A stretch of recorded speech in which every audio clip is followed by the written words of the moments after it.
What the freak? Who has mapo tofu? I'm so jealous.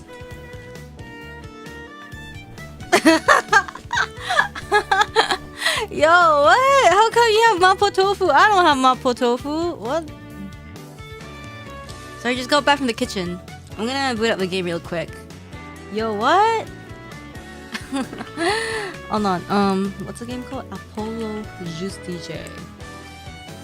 Now I feel like getting mapo tofu. Yo, I want mapo tofu, but at this hour, man, I slept for like I don't know how many hours. 8, 7, 8, 9, 10, 11. Like 3.5 hours. I took a nap because I was so sleepy.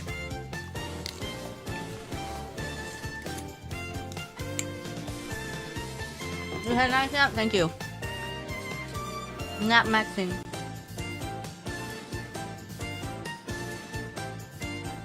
Hold on. I don't normally take naps like this, but yeesh. It's attorney time. Are you guys ready? Yo, okay. Alright. There we go. Yeah, perhatian sang putri merak yang tertiup angin aku Pavolia Reine little life ID attention please. I'm ready from hololive ID generation 2. Yay! It's time for day 3 of. Is it day 3? No, that's day 4, right? Of Reine's Midnight Channel, but the Midnight Channel today is not showing Pokemon, it's showing Ace Attorney. We are so back. We might be. I have chocolate chip cookies. I have this yogurt konnyaku jelly. Not actually food.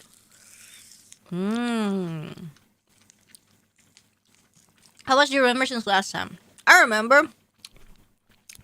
We found a secret door.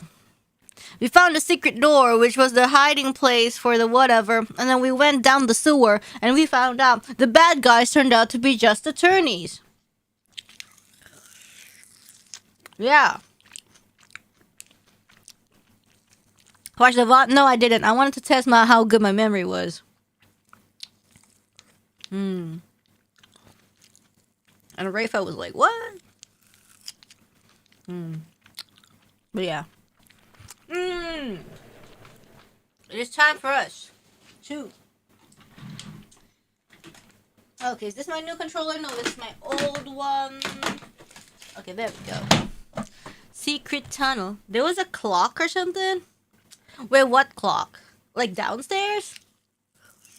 Maya was spitting some bars at Rafa? Really? Alright.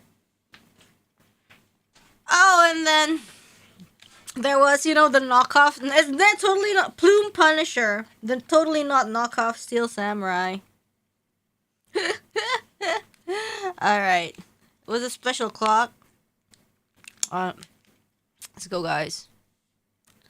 Check out the new Discord overlay. No, thank you. Yo, what did Discord do? It offered me to do something.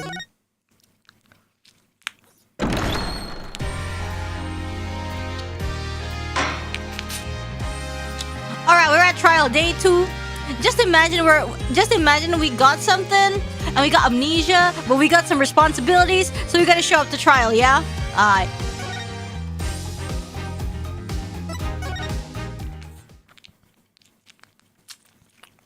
I think that's fair, yeah? And then we just try to remember. Oh, damn! I remember slowly. It could be an actual case. It could be. Like, it's not so... It's plausible, right? Oh, damn. She's so sad. And Maya has grown into such a proper lady. Maya looks exhausted, but I can't blame her. See, I'm so glad that I waited until my cough was cured. Nick, I was thinking about it all day yesterday. I never properly asked you to defend me, did I? Dude, it's so refreshing that we don't have to, like, make up whatever accent every single time. It's so nice that we can speak properly. Let's go. I'm not saying other accents are like not proper. I'm saying I can't do it. Yeah, Maya's in trouble. Right. Just wait till Abi appears. No, he's got the Jakarta Jinglish, not Japanese, but like Jaksal. It doesn't matter. I'm on this case till the bitter end. I know. That's why I wanted to officially ask you for your help. You got it, Maya. Let's do this. We gotta wrap this up and get back home so you can make your dream show come true. The Steel Samurai versus the Plume Punisher, right? You bet! Oh my god. You look as if you did not sleep last night, barbed head. Oh, I had a very nice sleep. It's written all over your face. How can you expect to put up a respectable defense like that? Well, yeah, see? About that, I'm all fired up and raring to go. I guess Maya's not the only one looking exhausted. She's so smug. I love her. Rafa doesn't seem in the best spirits herself. Go ahead. Feign confidence now while you are still able. For I will see to it that your last rites are read to you this day. Huh. Because it was just my imagination. Ready, Nick? Okay, Maya, let's head on in. Is it Rafa or Rifa? I don't know. She's so cute when she's trying to kill us. I know. I will let her kill me. Like 3 times.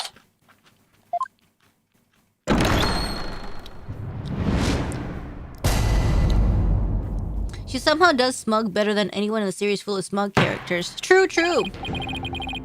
Now then, if anyone is ready. The defense is ready, Your Majesty. The prosecution is ready. Let us begin without further delay. Oh, no prayers this time, Prosecutor Sadmati. I already offered my prayers for the latest victim during my visit to the crime scene. Being that the accused has already been found guilty of the first murder, this is a guy that looks like me. It's been a while. Let us hasten this trial so we may put this dead lawyer walking out of his misery. Sheesh. Rough. I could not agree. Don't agree! In yesterday's trial, the accused was already found guilty of murdering the high priest. And today she will be tried for the murder of his disciple, Perez Zahlot. And now then, Prosecutor Sadmati, your opening statement, if you would. Certainly. The accused has now slain 2 of the most devout clergymen in Kurainism. Even the lowest level of hell, the hell of tickling. Oh god, I forgot about this. Obligatory tickling mention would not be punishment enough. Then what terrible fate awaits her?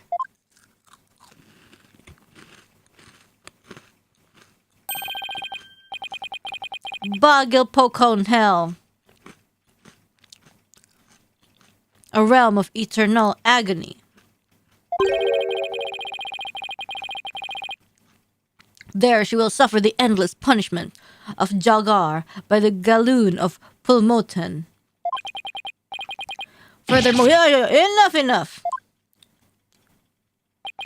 My blood runs cold at the mere thought that such a terrible place exists. Hold on.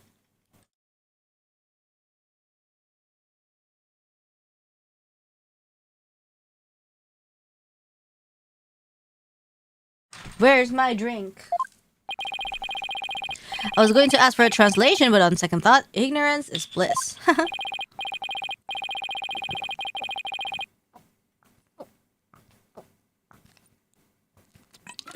You know when you just woke up and you feel so not hydrated? That's what I'm feeling right now. Now then, please continue, minus the part about the terrible hell awaiting the accused. As you wish. The victim of this heinous crime was the high priest's disciple, Praise a lot.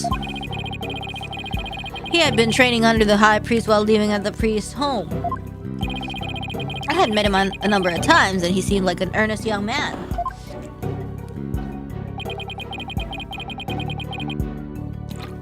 How tragic that he met such a terrible end. The murder occurred at the Plaza of Devotion during the purification rite. It was a bold crime carried out while the plaza was full of the faithful, deep in prayer. Me eating in court more likely than you think. The war-bought dagger was found impaled in the victim's upper back.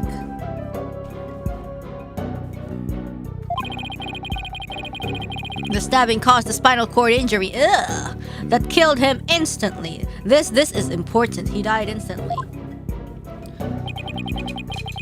Ah, the war-bought dagger. Lady Kee'ra's weapon of choice. Oh yeah, I forgot about Lady Kee'ra. I'm eating noodles because obviously it's the right decision to do in court. We have already established that the accused prints were on the weapon. Incredibly damning evidence in itself. No, I didn't do it. Objection. Yeah, I need my strength to argue for your life in court. Real. Warbod, used in conjunction with peace good usually. Hold your tongue. Now, being that the accused Maya Fei is a serial killer, the prosecution believes that the death penalty is the only possible sentence. Would the defense care to respond? Real question, how long is the dagger that you could instantly kill someone by stabbing someone on the upper back? I don't know, I've never killed someone that way. But yeah. The accused is innocent and nothing can convince me otherwise. After all, the crime scene was packed with worshippers. How could my client possibly have committed this murder without a single witness? Because everybody else was busy praying. They're so devout. Unlike you, you infidel. That's the word, right? The accused's fingerprints on the murder weapon alone is enough to render a verdict. As such, I see no need to debate this any further.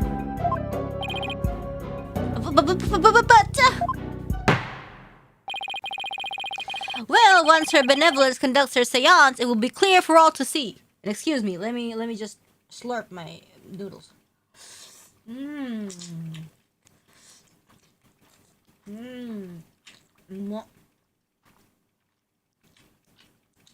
Indonesian instant noodles is the best.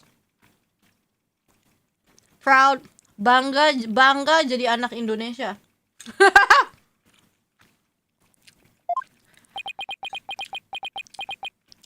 Okay, Nayuta. Your Majesty, might I have a word? Yes.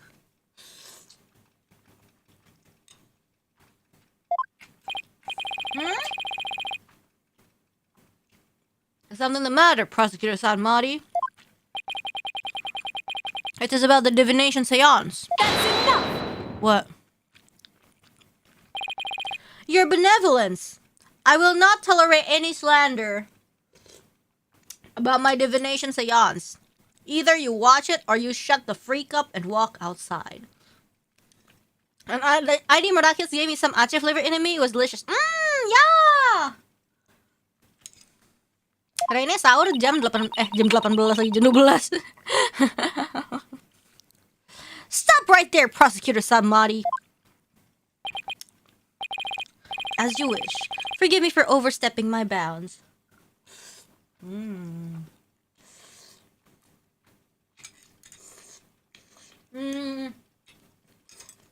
Tapi Indomie kuah yang rasa ayam bawang tuh kurang nendang gitu. But it has the perfect mild flavor.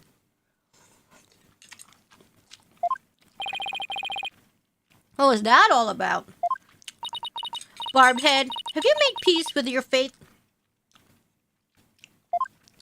For this time, the divination seance will bring you to your knees. Oh, I'm on my knees.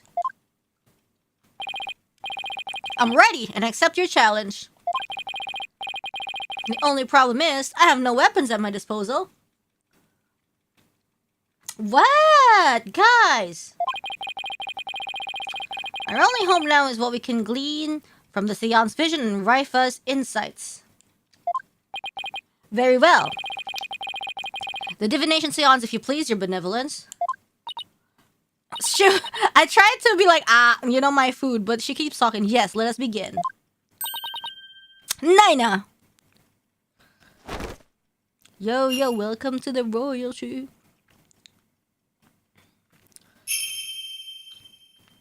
I'm gonna eat during the seance. You guys will eat with me. Oh, Holy Mother, we hold this divination seance in your name.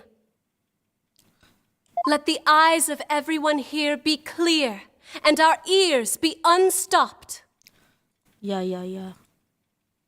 O dance of devotion, guide the victim's soul to me, so that we may receive their final memories in the pool of souls.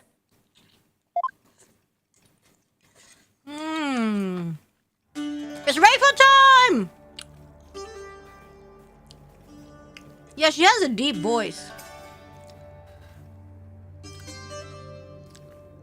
Wonder if you can swim in the pool? No, don't do that! It's for her seance.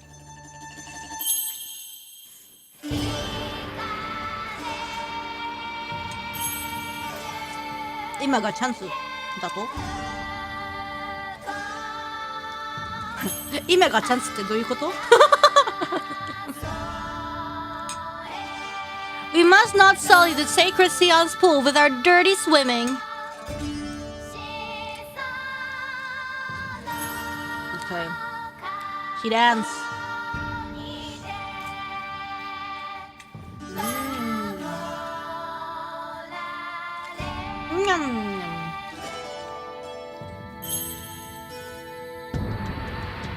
Woo!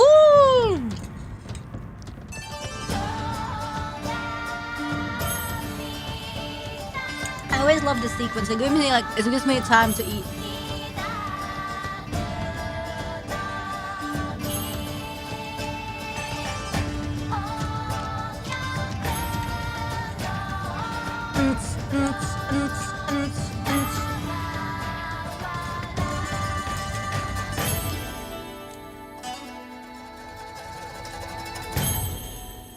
Can we make noodles in the sacred pool? No. It reminds me of hot pot, you know?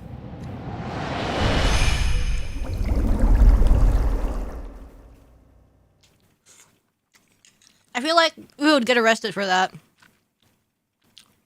Hello?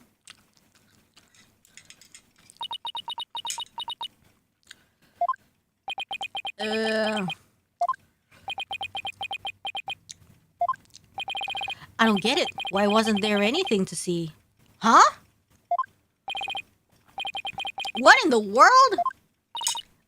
I was unable to evoke any sort of response. No, what do you mean?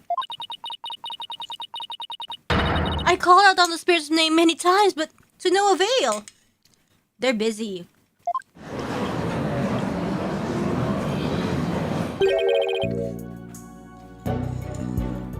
Just as I thought.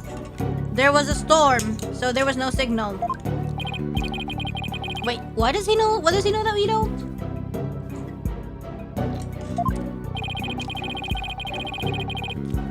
I had sought to confirm the contents of today's divination seance. After all, it is customary for the prosecutor to verify it beforehand. But come to think of it, I must go perform a divination seance for Perhatian. It is our custom for the prosecution to review its contents before a trial begins. That is why I sought to stop her benevolence from performing it here. However, she insisted that it be done. She wished to try one more time here in the Hall of Justice.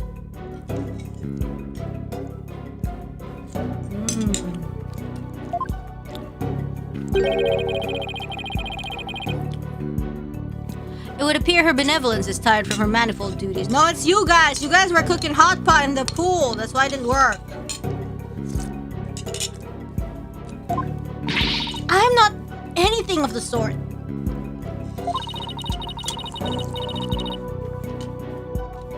The victim spirit will not answer my call, but I know not why. It is my sacred duty to convey the truth through the divination seance. Raifa. What are we to do without a divination seance? I suppose I shall have to deliver the last rites without them. The prosecution has already taken that into account when preparing for today. I am fully capable of proving the accused's guilt with or without a divination seance. No, but I want to see the seance. What do you mean we don't have a seance? That's insane. Rob.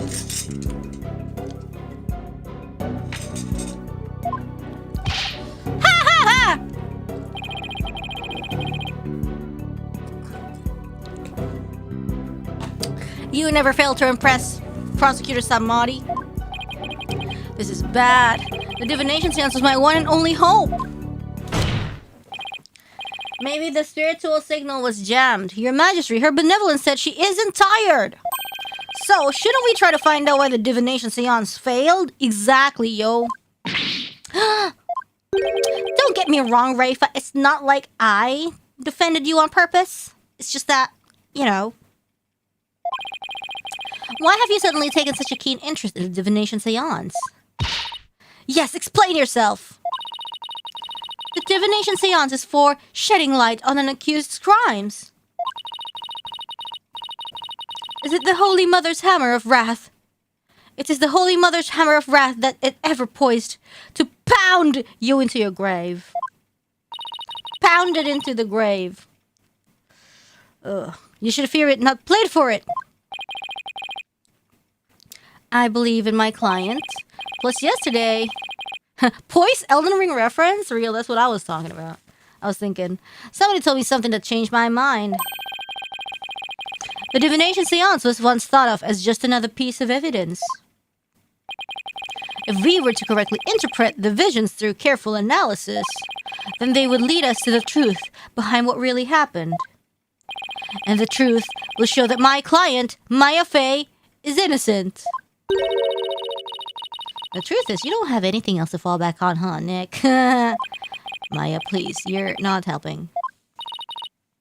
How dare you! The voice of a Mitama is to be feared, not utilized by vile lawyers such as you!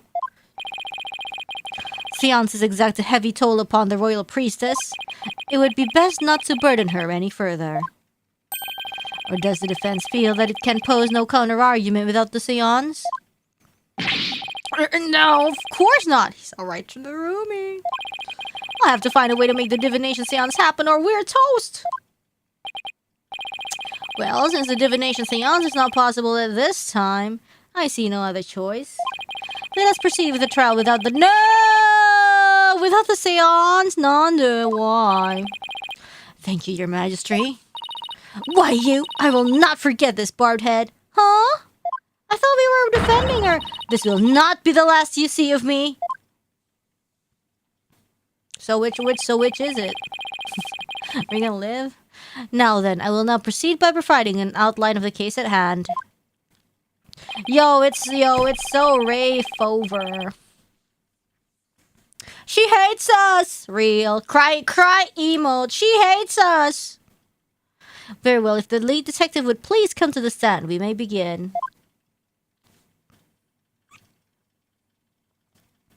Hey, Emma. What's up? Sorry, Mr. Wright.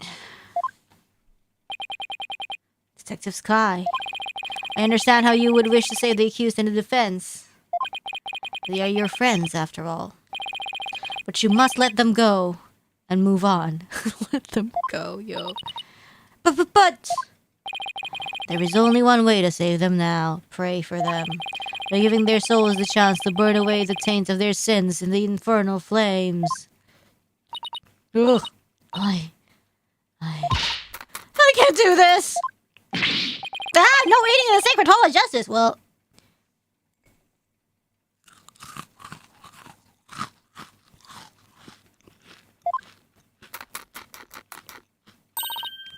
Miss Sky! Yes? Don't worry about me and Nick. You just do your job. I'm sure Nick will figure something out. Eventually! Right. Thanks, Miss Faye. How very brave for a criminal with a tainted soul. Very well, Detective Sky. Please proceed. Okay, I can do this. Let me start with an overview of this case.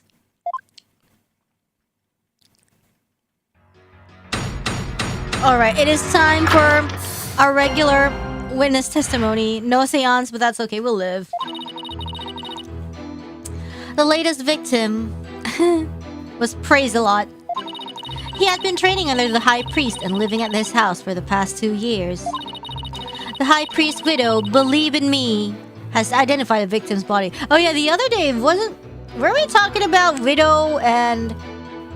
Yeah, so widow is only like when you're divorced because your husband or wife is dead.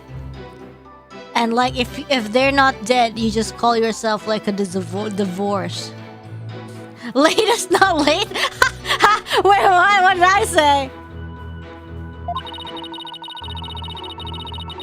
He may have been mistaken for a rebel and killed due to his connection to the High Priest. It's not really a divorce unless you legally end the marriage. Well, that certainly makes sense. I don't think widows consider themselves divorced? Really? Oh man, you guys are so complicated. In ID it's the same. It's either you a... I forgot. I don't know. Any Indo bros at the chat, you guys can, you know, try to educate when it comes to like divorcee and widow in here. Was the defense care to respond? Oh, there's a late husband. But it's kind of like technically if your husband leaves you to death, if your husband dies and leaves you to the afterlife, technically you can marry someone else, right? So technically maybe the wording is like, oh, maybe you're not divorced, but you're pretty much divorced.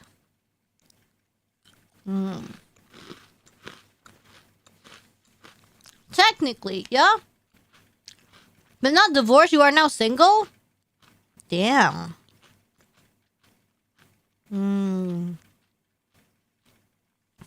I didn't spot any inconsistencies in our testimony so far. Yo, I wasn't even paying attention.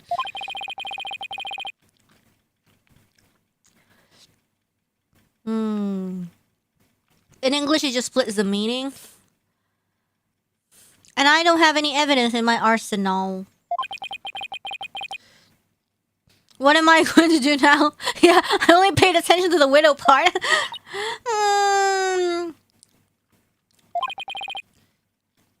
What is it, Maya? I was just wondering about how much the police actually looked into acolytes a lot. Because it just might prove to be the key as to why the divination seance failed. So true! Like, did he even freaking die? Well, maybe, I guess he did, but... like, there has to be a reason why it didn't work, right?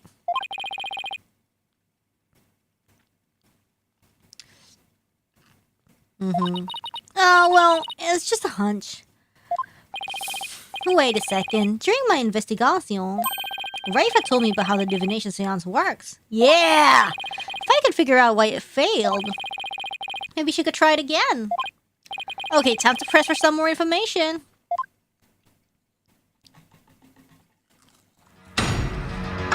Maybe it was just really good acting.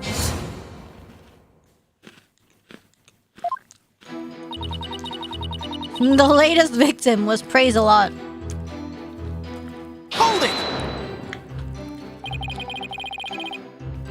What kind of person was Acolyte Zalat? According to the neighbors and others who knew him, he was a deeply devout youth. I too have heard of his name mentioned as one who was a fervent practitioner. I suppose you might say he was the high priest's star disciple. Furthermore, he had been training under the high priest and living at his house for the past 2 years. Ooh, hold it! 2 years? Are you sure about that? We took statements from his neighbors and his fellow monks. They all corroborate our initial findings. What about you, Maya? Well, when I first came here, I saw Zalat praying under the high priest's instructions. I see. So the results of the police investigation seem to check out. Yeah.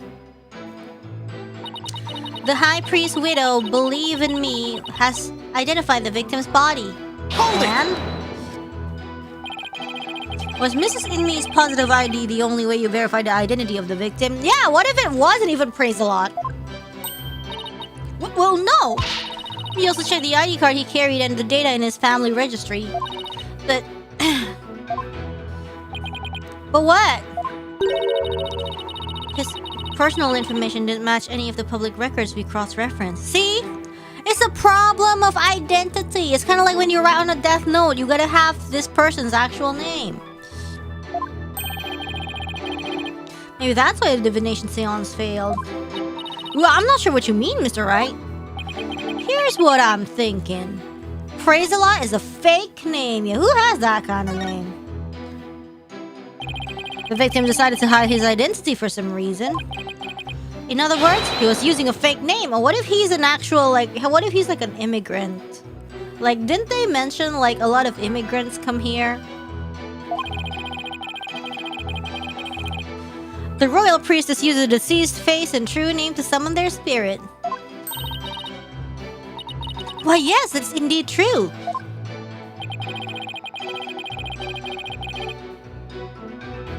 If he was using a forged ID and there is no mention of him in our public records, then he was likely an illegal... Yeah, see, that's what I'm talking about. And then he was likely an illegal immigrant. They're not uncommon here in Kurain. An illegal immigrant? Come to think of it, Rafa mentioned something about immigrants yesterday. But if that's the case, we have no way of knowing who he really is. No, that mark, that Momo mark on his neck. We'll have to proceed without holding a divination seance this time. No. That's not how we do it. I had always thought that Acolyte Zalat was Kurainese. Oh, how the high priest must be lamenting his disciples' deception in the Twilight Realm. His real name, praised so occasionally.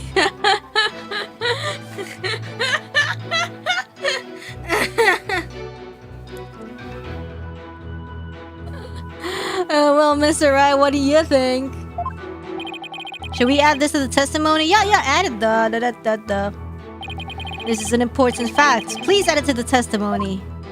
It would seem to be a fact most inconvenient for the defense. But if you insist, Detective Sky, please add what you just said to your testimony. Yes, Your Majesty.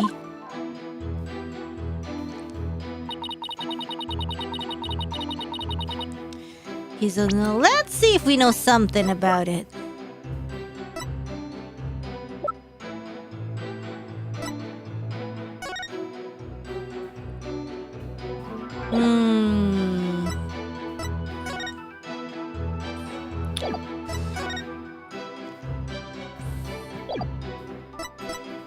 Do we have info about this?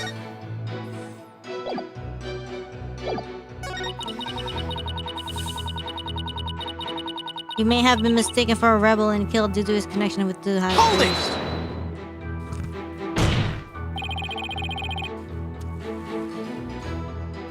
Maya isn't that Lady Kee'ra who's been going around capturing rebels? I'm sorry, Mr. Wright, but... Objection! The verdict was already handed down in the previous trial.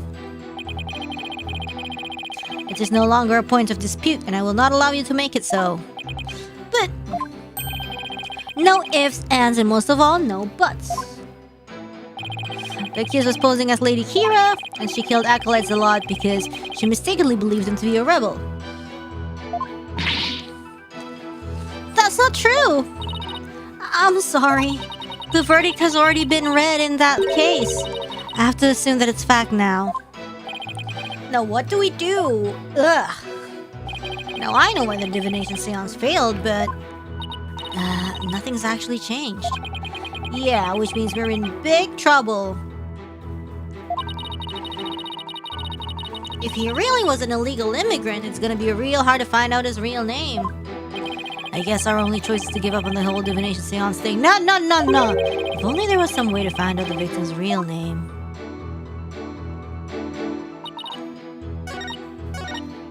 Hold it!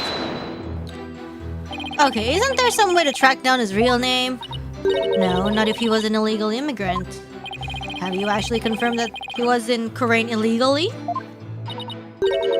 Well, we don't have any conclusive evidence. But there's also no evidence of him being a citizen of Korea either. Oh boy, now what do we do? What if there was a clue in the evidence you gathered? That's probably our only hope at this point. If he really was an illegal immigrant, our proverbial goose is probably cooked.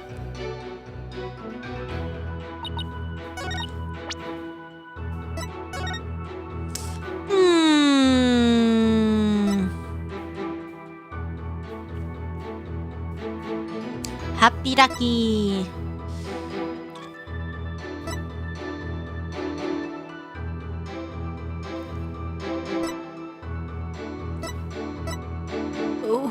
Who's this? Who's the male insurgent?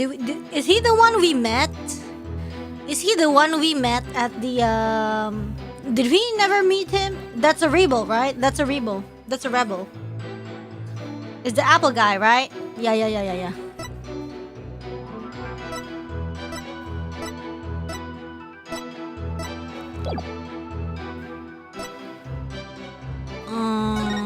Oh, this is Trust in Me. Trust in Me is no.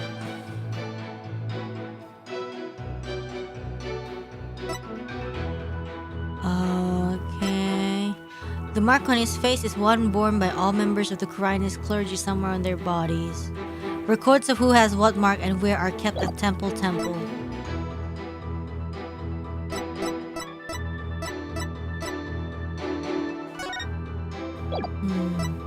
Yeah, the tattoo.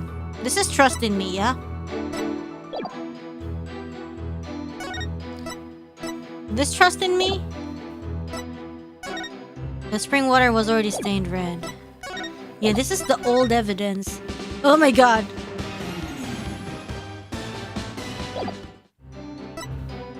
And this is the old evidence. Ah, here we go. Zealot.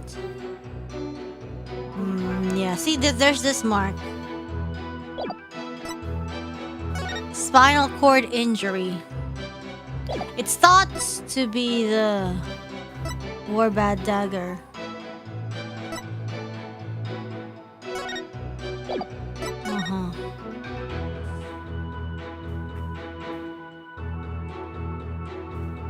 See, he has a marking, and it was it was all recorded.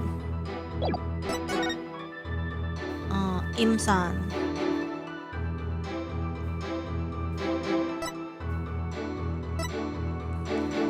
Yeah. Law book. Secret rebel hideout. The rebels are a big fan of the Plume Punisher, yeah? Okay. So... Do we this, because the description is as he has a peach-shaped tattoo on the nape of his neck. Mama, we'll try. Objection! Sorry, Detective Sky, but the police missed something important in their investigation. Huh? What are you talking about? The victim was undeniably a Koreanese native. And this crime scene photo proves it. It does? It's a little hard to see. I don't think it's hard to see, but look closely. You'll see clear proof that the victim was Koreanese. Where? I don't see anything that would prove that. This proves the victim was Koreanese. It's his bald head. This one, maybe? Take that! Look at this tattoo right here. Why, that's a tattoo of a peach? I would like you all to think about the meaning of this tattoo. Oh, the victim really liked peaches? Well, peaches are a favorite delicacy here in Korea. They happen to be a personal favorite of mine. The sweetness of their abundant nectars and the softness of their perfectly ripe flesh. They are a blessing from the Holy Mother herself. I'm suddenly got a craving for peaches. After the trial, Maya. Right now we have a bigger fish to fry. Unfortunately, that is not a tattoo of a peach. It's like the mark. It's the mark that who was it? Trust in Me also had on his face. Take a closer look. Haven't you seen something like that before? Namely, the tattoo on the high priest's brow. Oh my. What? This mark is only borne by members of the Koreanist clergy. Objection! So that is what you believe it to be. But are they not utterly different shapes? Sure, they're shaped differently, but there's a reason for that. The victim had the peach-shaped tattoo inked over an existing tattoo for some reason. However, the dark red portion is exactly the same as the mark all Koreanist clergy bear. Hey, you're right! Until about 20-some odd years ago, everyone did get one, didn't they? I myself bear one on my right, but... That is entirely too much information, Your Majesty. Information on everyone who enters the clergy is maintained at the temple. All we have to do is look up a monk with the mark in the same spot. I'm on it. I'll let you know if I get any hits. That will not be necessary. If you seek information on the clergy, I have it all right here. What? He does? Oh my, you never cease to amaze. So tell us, is there anyone who fits the bill? What if he says no? Oh, there is just one, and his name is... Real name!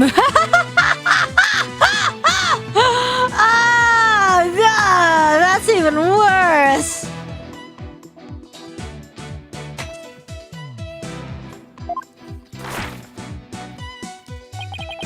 He became a monk 20 years ago.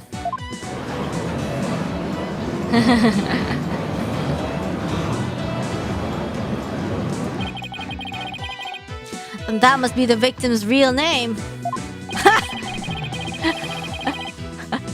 That surpassed even my lowest expectation of how bad the pun would be. But why would he have tried to cover up his tattoo with another one? Yeah, there must have been some reason. Nick, that's not important right now. The important thing is we know his real name. Yeah, it's a real name. You're right. The sad thing is that's only the second worst pun name it is. Oh my god, no. Your Majesty, now that we know the victim's real name, the divination seance might finally work. What's the worst? No, don't tell me, don't tell me. A lawyer who willingly seeks a seance. No. Investigation 1 has the worst one. Okay, don't spoil it.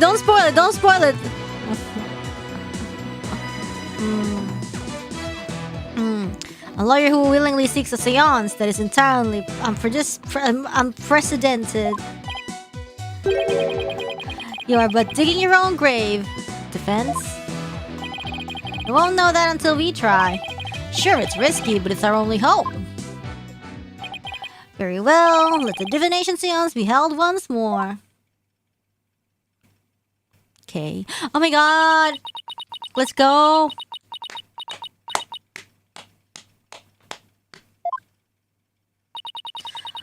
Why would a lawyer work so hard to see the divination seance be held once more? So we literally need it.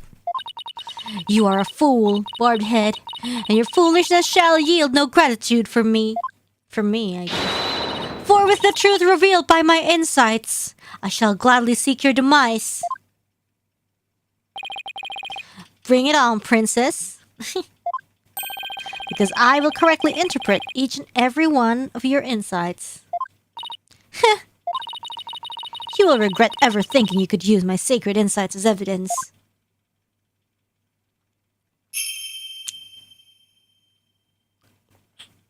Okay. O Holy Mother, we hold this divination seance in your name.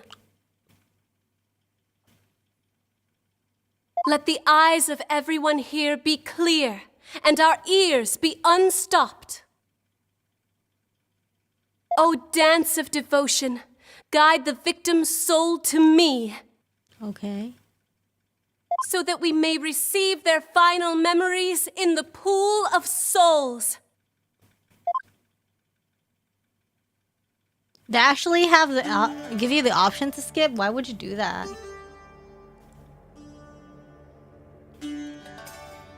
Okay.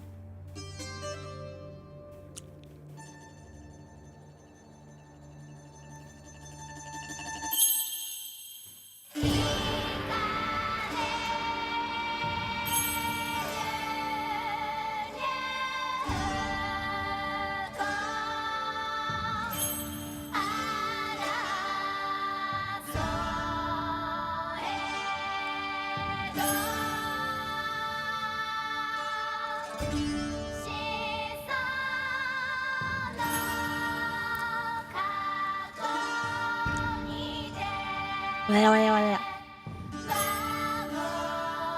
Okay. I guess it's fair that the dance is pretty long. Please get the... Please, I need the seance to work. Come on. Please.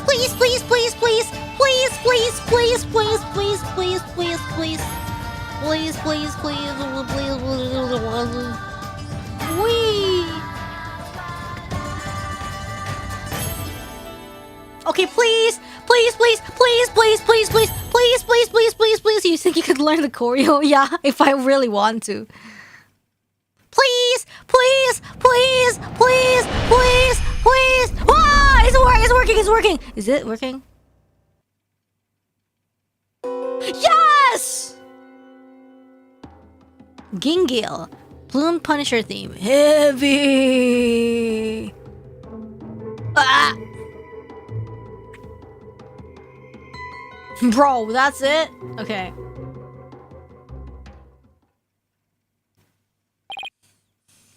Oh my.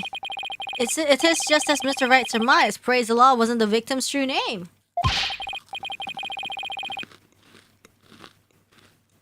And now at last, I have seen the victim's final moments. But all you could see was the ground. Seemed terribly disappointed. I take it you did not find any fodder for one of your infamous turnabouts.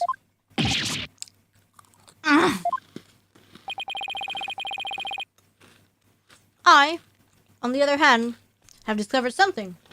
Whoever killed him is a heavy person. Conclusive evidence that establishes the accused's guilt. Nah, he's gonna say because it has the Plume Punisher. Wait. Didn't the mama trade her Plume Punisher thing with Maya? When was that? But I don't know. We'll see.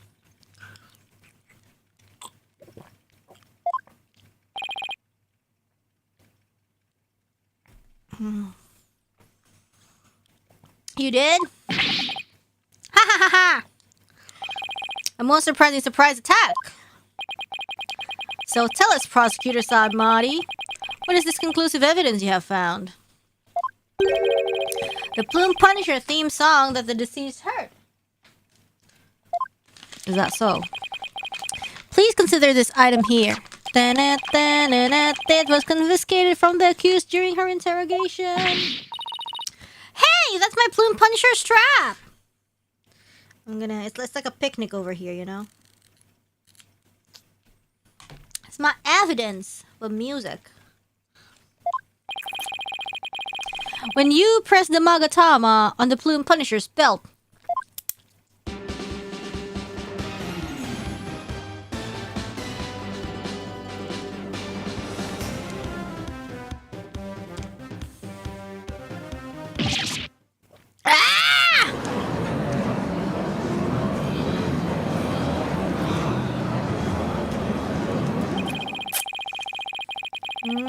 it seems you could inadvertently press the button in the mission for crime. The strap is an extremely rare item, is it not, Miss Faye? You'd better not break it. There's only one of those in the whole wide world. Oh, Maya, no!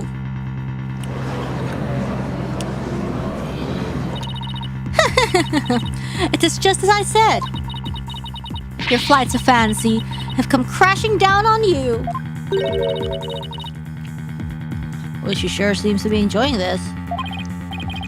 Yeah, I've never seen her look so thrilled before either. It is time to accept the fact that the divination seance is far more than mere evidence. It is the very truth that brings the hammer of justice down upon the accused. That is as conclusive as evidence can get. Now then, if there are no further objections... Objection! Hello down there, Your Majesty. At least let me make a counter-argument. What's this? Do you take issue with the divination seance? Oh, I have issues with it. I just don't know what they are yet. But that's never stopped me before. The divination seance is not the absolute truth.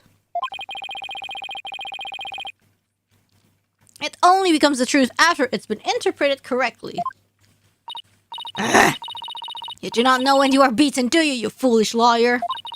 I am the only one who speaks for the Mitama of the deceased. If you believe there to be errors in my insights, then let us see you prove it. She got that dog in her.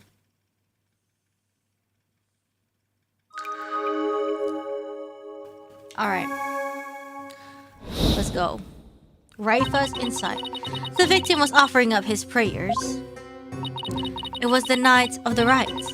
Though it's dark, the pattern on the plaza's ground was visible. Then someone was there, and the theme of the plume punisher filled the air. The accused held the defenseless victim down and plunged her knife into his neck. The blade struck true, and in that instant, he departed from this world. That is everything the deceased experienced in his final moments. Her benevolence insights have painted a detailed picture, both vivid and true. But are they bad, and are they squad? I didn't notice any holes there. As they stand now, those insights are really stacked against us. I'll just have to go over each and every one of the deceased's sensations very carefully. Alright.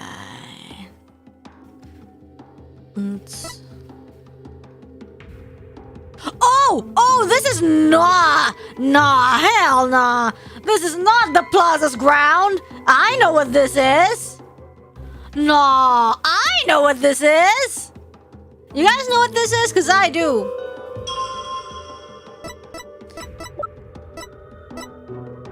It's this.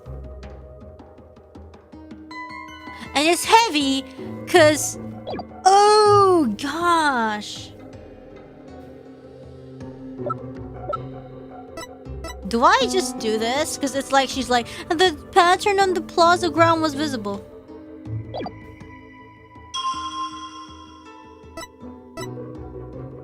Oh, but then we have to, why do we present this? We need to,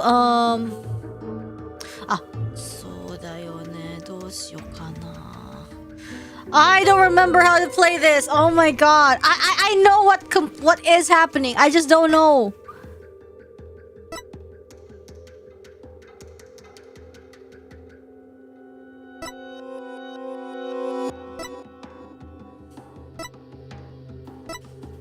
We just select the words?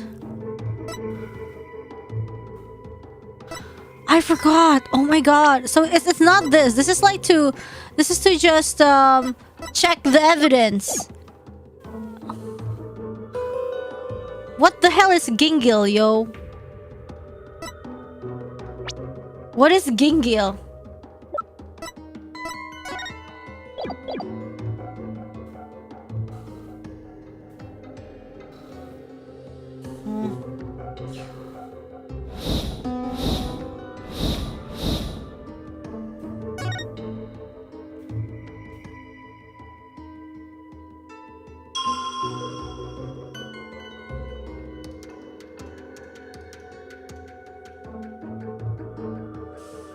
You're ahead of this game? Yeah, they eat the Gingil. Hold on. そう、ちょっと待って。これですよね。で、ちょっと待って。これ。Feast of Blessings. Customary to partake in dishes made with Gingil. So people who eat this, they can't pray for long.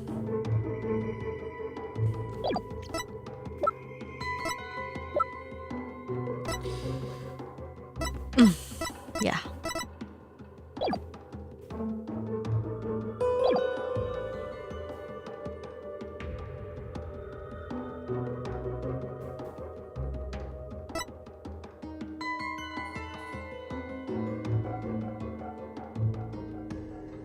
The pattern.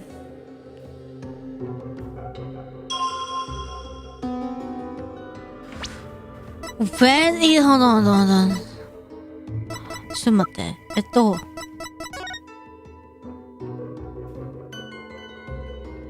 Noon on the day before the rites.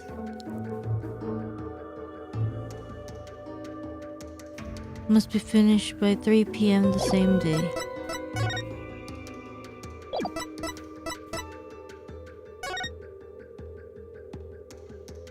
(4 a.m. to 5 a.m.) But it's noon at the day before the rite.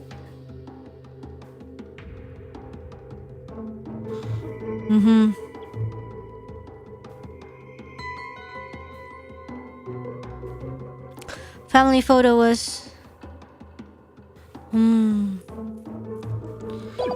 Yeah, he was killed evening. So...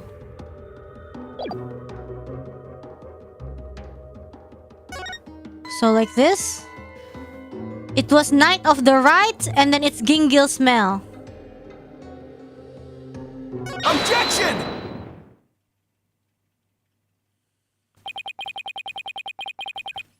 Was it really the night of the rites? What do you mean? It could not be otherwise.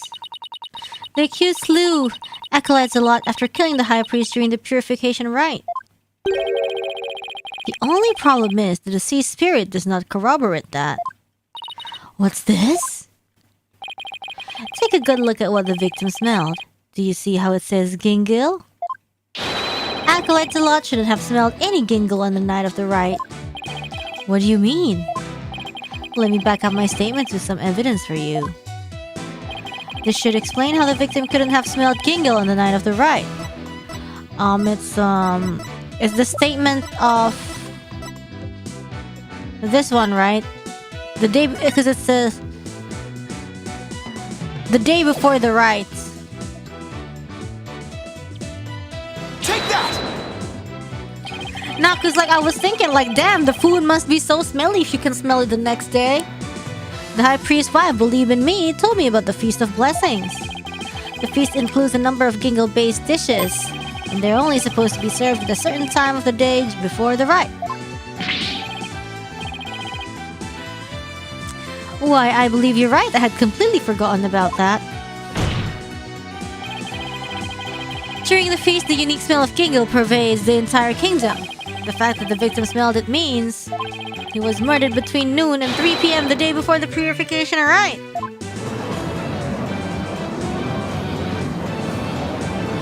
Okay. That's enough! Whoa. I am not so easily fooled. Did that autopsy report not make it clear? What? The estimated time of death was during the Wright. Oh, right. I taught her about that yesterday. Forgive me your benevolence. But the estimated time of death is just that. An estimate. Damn, we completely disregarding it now. Depending on the circumstances, it's possible for it to change. Oh, updated autopsy report time. What's this? Get updated, get updated. Like if a body was kept cold, the slowed rate of decay makes the death seem more recent. Remember how Maya says the water was already red even before the other acolyte died? The high priest died?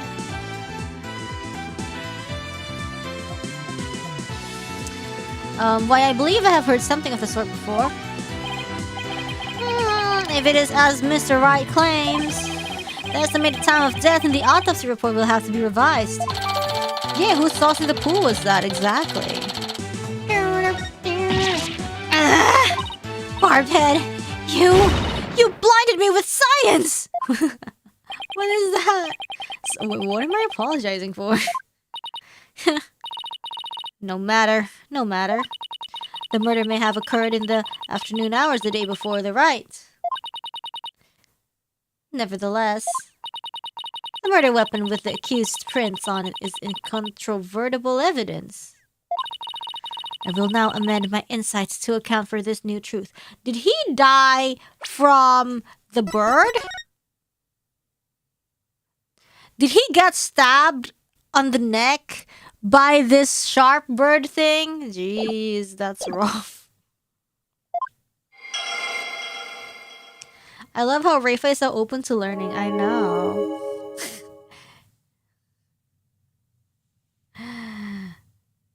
It said heavy. Yeah, because it's the rock that was falling. And then he well, sorry, that was definitely clear. Yeah.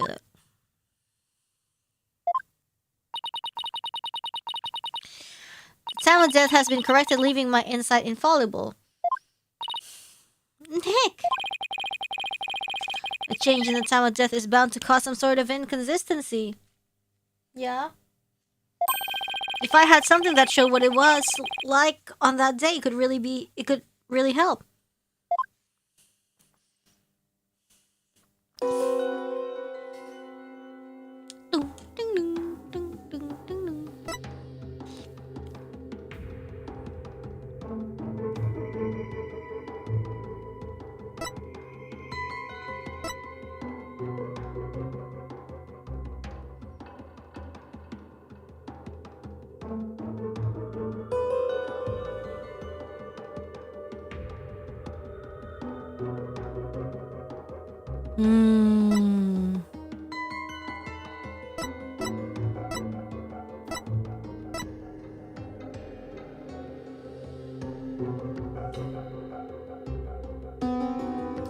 Oh, but we can just point out sites. Heavy.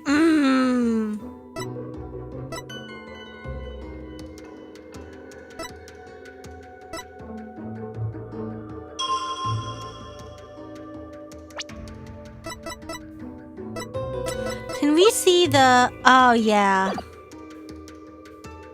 Oh, shoot. They actually look similar. What the hell? They actually look similar. That's crazy. Wait,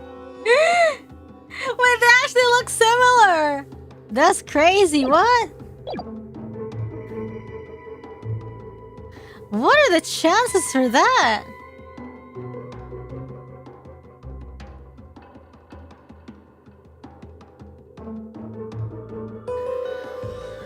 So unlucky, you think? But cause he... Oh wait, it shouldn't be dark because it's afternoon. That's...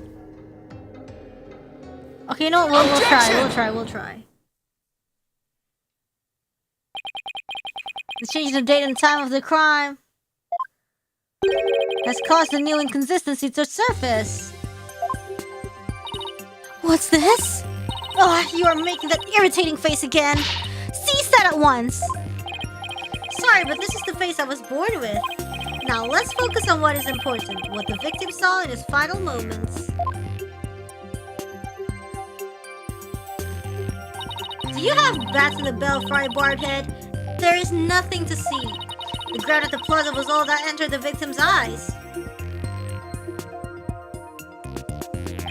And that's what I find so strange. On the day before the riot, it should have been impossible to see that pattern on the ground. Because there's no carpet! Really? This piece of evidence shows why the plaza's ground was not visible that day. Dude, what? Why the plaza's ground was not visible?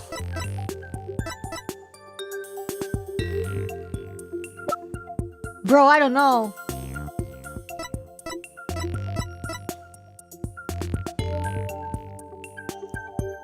The plaza's ground was not visible that day because what? Hold on. Something! We must have missed something.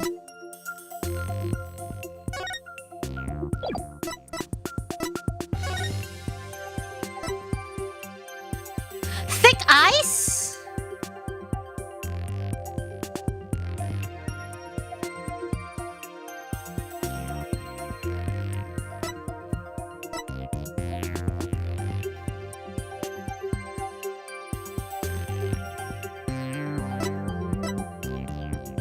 Because I'm kind of confusing the date. The rite was like when the high priest died, right?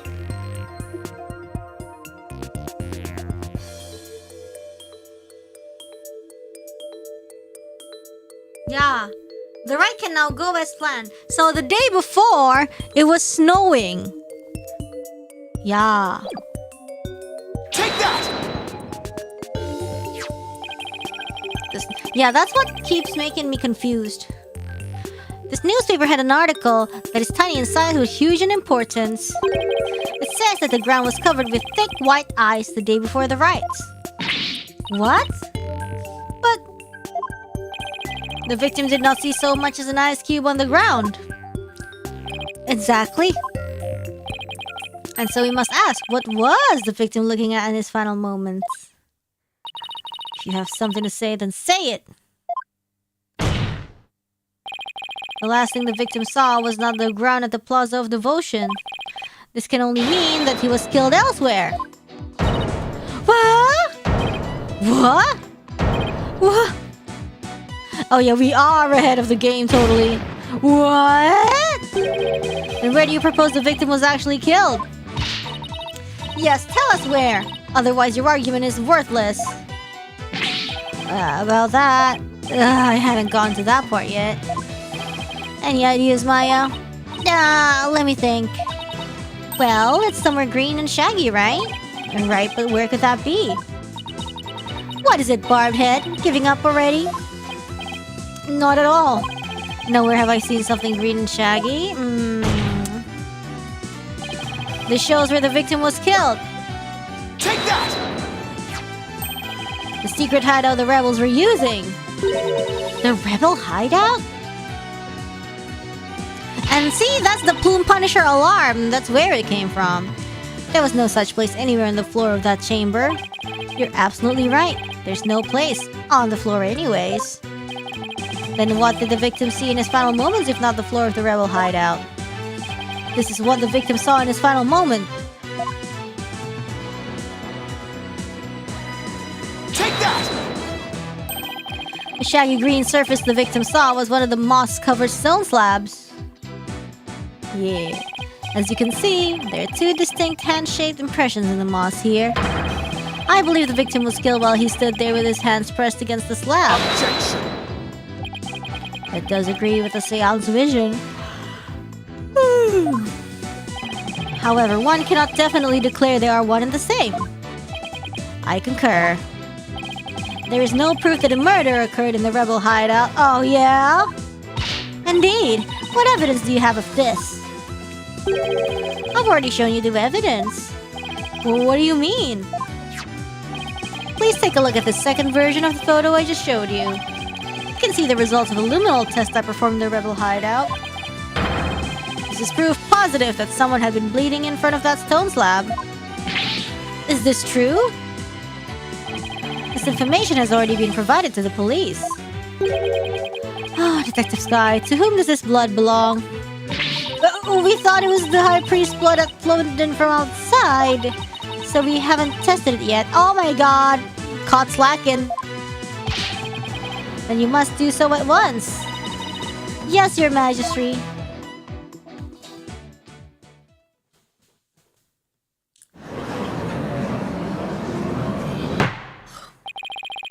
It appears the police have finished testing the blood. Detective Sky, your report, please. The blood found in the rebel hideout belongs to Praise a Lot, just like the defense claims.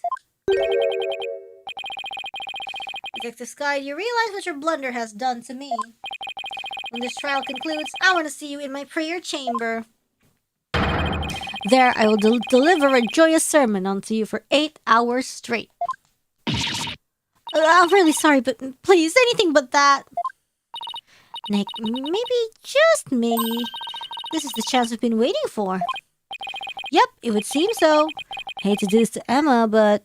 Go for it! It's full speed ahead! 全速前進. Aozora. The victim was killed in the rebel hideout the day before the purification rite. Then his body was moved to the Plaza of Devotion by someone we've yet to identify. So when we thought we saw acolytes a lot praying during the rite, he was already dead. Oh!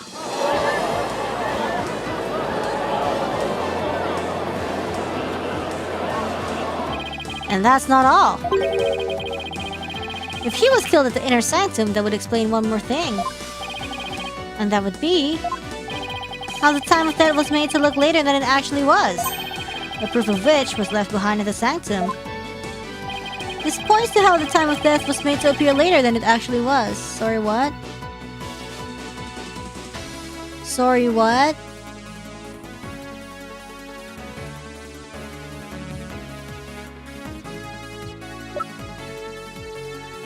What did he say?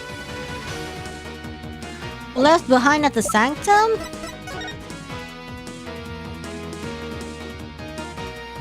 What? Snow?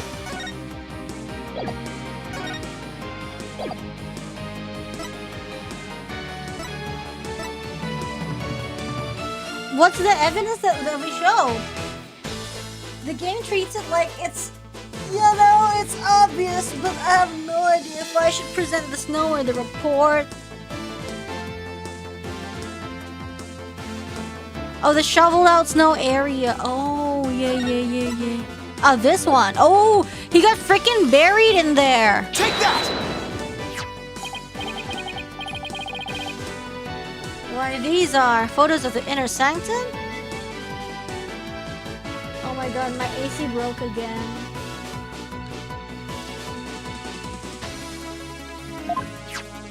Yeah, we totally forgot about it. I'd like you to focus on this one. The proof is right here in this photo. This is how the time of death was made to appear later than it really was. Do you see how the snow had been removed from this one spot only?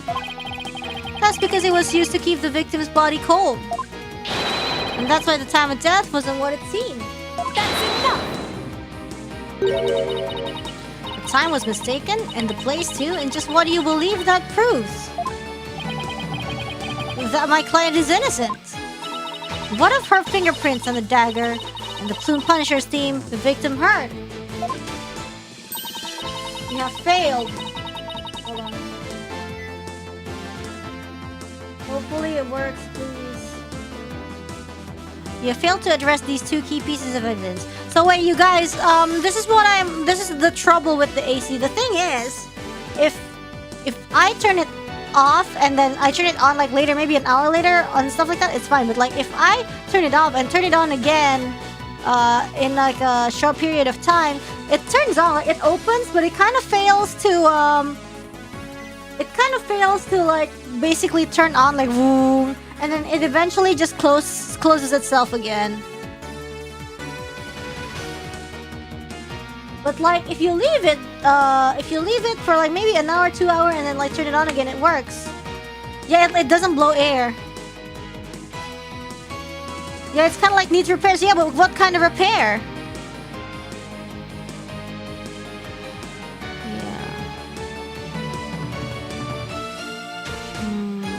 But I don't know.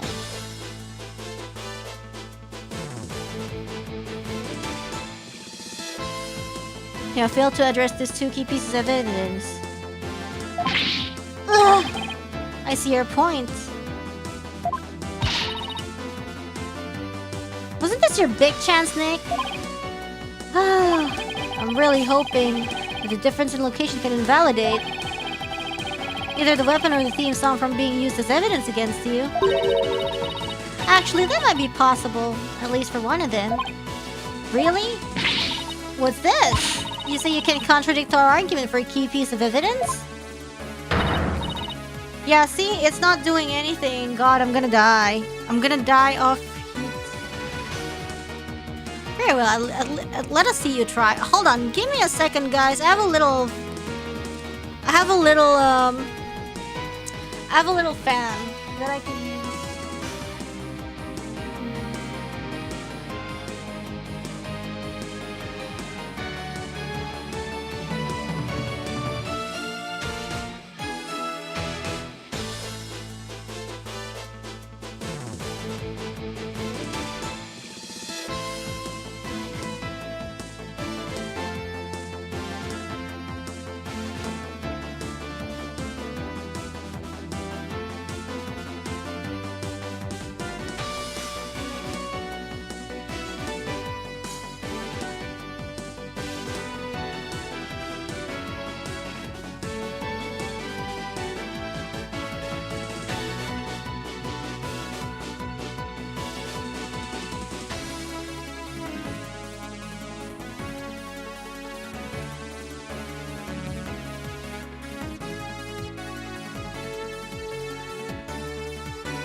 I have a hand fan.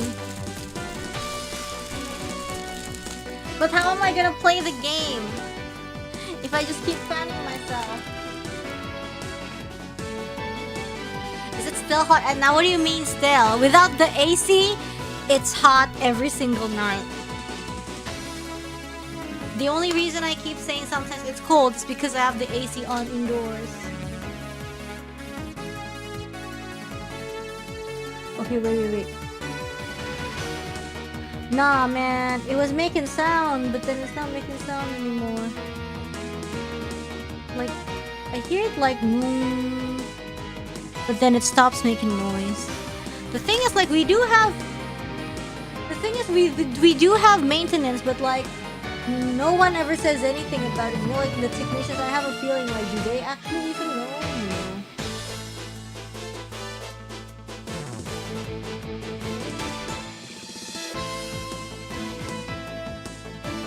And then it gets stuck and it reverts, you know?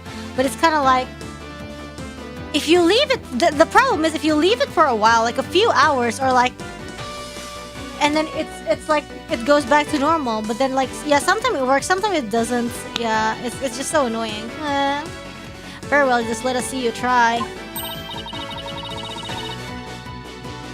Like, the thing is, it's not even that old, you know? There are a lot of the AC systems, like for example, even like in the room outside this one, that's like way older, but it has no, you know, it's not broken. Yeah, it's hard to reproduce the problem when the technician comes, but I feel like, you know, I have a feeling that they don't know how.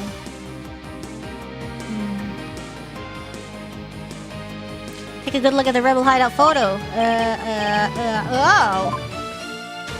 The defense can invalidate this piece of evidence. The Plume Punisher theme. The Plume Punisher theme? And how do you intend to support such a claim? Since the murder happened in the rebel hideout, there's something in there that played the theme song other than my client's trap.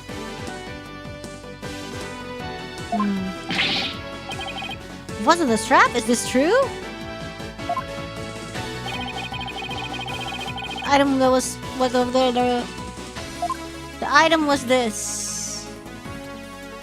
Take that! This is a Plume Punisher alarm clock. I believe the victim heard its alarm go off. That's enough! What proof do you have that the alarm went off? Objection! What? What proof do you have that it was my client's trap that played the theme song? Ugh. Do not twist the facts with your lawyerly wiles. Either way, the accused would still be guilty based off of her prints on the murder weapon. But what if that's not even the murder weapon? You guys are insane. Help. Stop. And here is what really happened. See, like, the thing is, just last night, I was turning the AC on and off, and it was fine.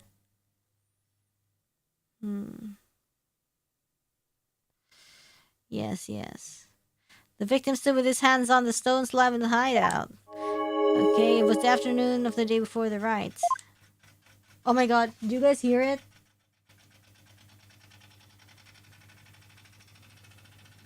Oh, now it's working!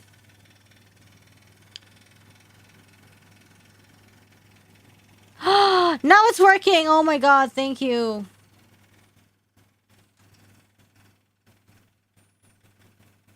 Yeah, it's starting. Ah, now it's alive. Okay, there we go. It's back! See, it's kind of like that. So, when it finally successfully turns on, there's that noise. And then... yeah, finally, you see, the noise is gone and it works again. No AC should sound like that. I know, I know.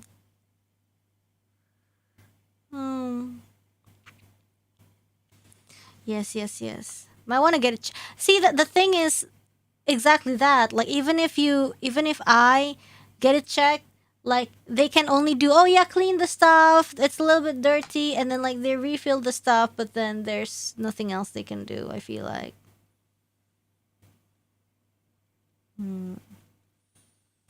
Yeah. So if I don't turn this off, it'll be fine. This will be fine. How old is the unit? Like a few years or something. At least that's what I remember. Because I thought it was old, but then I checked and they said, oh, it's not old. It's not old.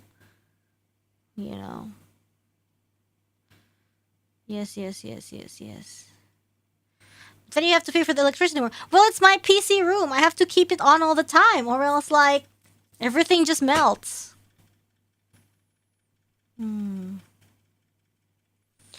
Yeah, anyways, yeah. Though there have been some twists and turns, that is the truth of what happened. Ugh. I won't get anywhere until I can eliminate the dagger.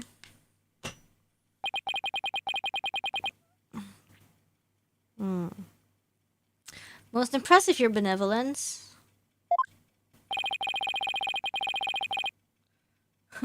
Electricians and car mechanics in sea works like American healthcare? How? I feel like it's really popular for like AC technicians to be like, you know, at this point, like I've heard like some people actually learning AC science by themselves, because like every problem they just dismiss it off as like, oh, you need to change the freon, and then clean, and then charge you for it. And some of them even like scam you by like purposely, you know, messing it up or something like that. But yeah. Everything is a change of freon kind of problem. Yeah. So, some people actually just start learning about AC science by themselves and they never have any problems anymore. Yes. Yeah, I feel like it's either like the sensors or like the motors or like the fans or like whatever, cuz like sometimes it works, sometimes it doesn't. Could be like something failing inside it, you know? I see no inconsistencies anywhere in the prosecution's case.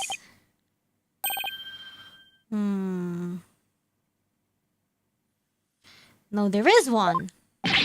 What's this? You still claim there to be an inconsistency? Try as you might, the outcome will always be the same.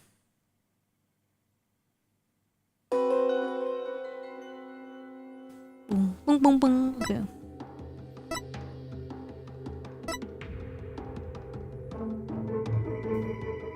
Oh, and then what?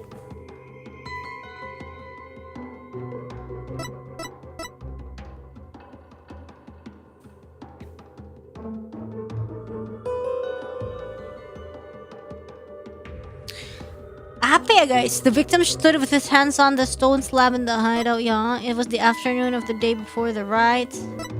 Someone was there. Oh yeah, like...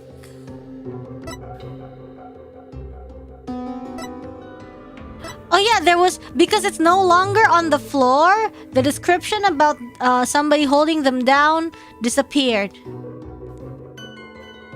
So I'm just gonna pause here. Objection! Oh shoot, it's wrong! No! I know what's heavy, because like the stone's basically falling down and he's trying to like hold the stone. But I don't know. Yeah, none of the insights explain what's heavy. That's what I'm saying.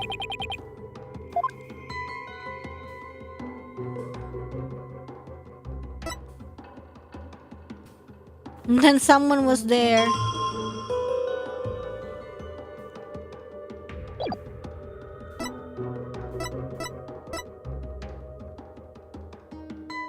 What if the blade struck true?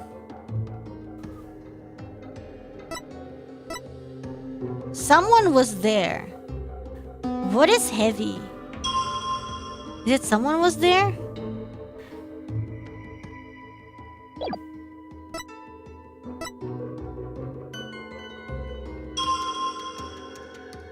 I don't know. I have a feeling like, see, instant death is always so hard. Is it like instant or like... This looks instant enough for me.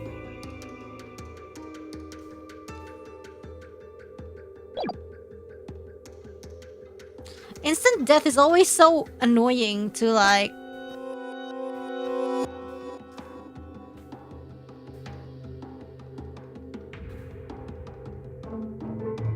It seems instant. See, like pain and then close eyes.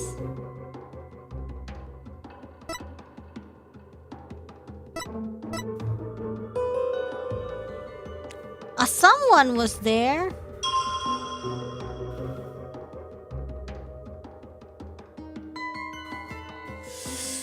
I mean, I don't know. Like, I know what happens, but I don't know what the game wants me to spell out.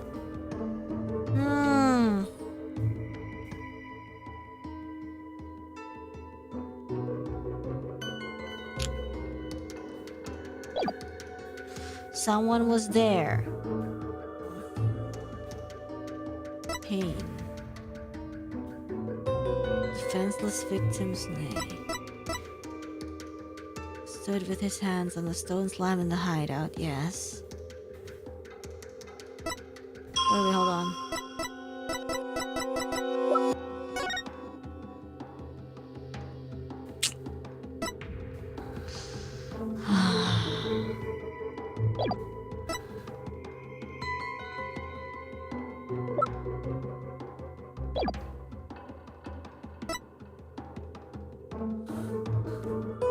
Someone was there.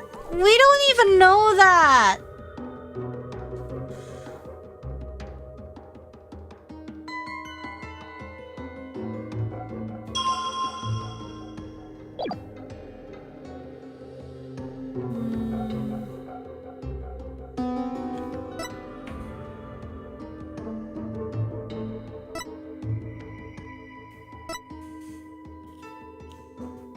Defenseless victim.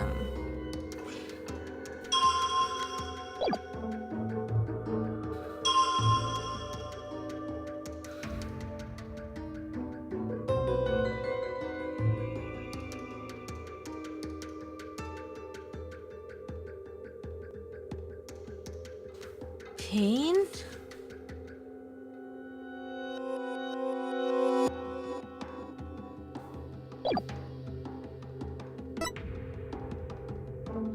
What if this? What if it's this?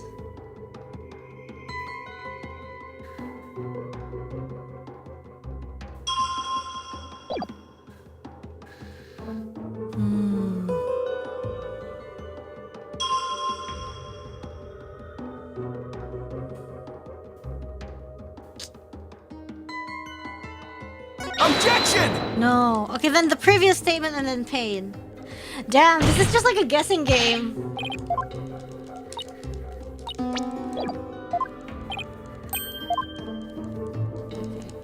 So then the other statement, and then...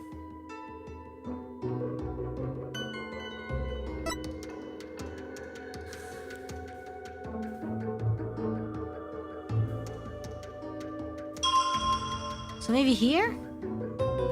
Plunge your knife into the defenseless victim's neck, but why heavy? Objection!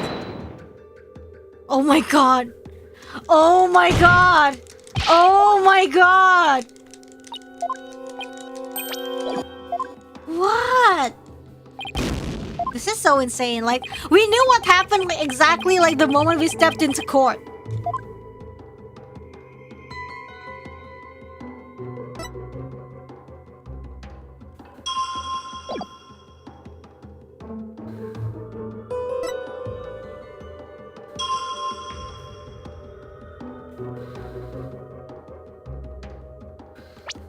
Cause of death and curse in court records. It's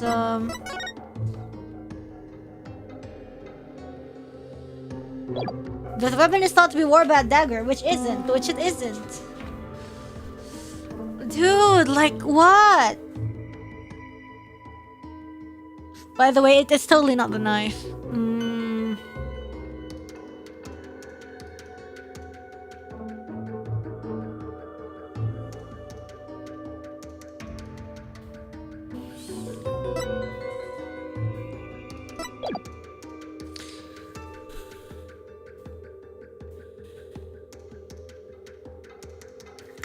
Did we just like do this? I know what happened. What happened was so okay, wait, we can see what happened. This, and then this was so behind this was a rotating door. So the rotating door is this.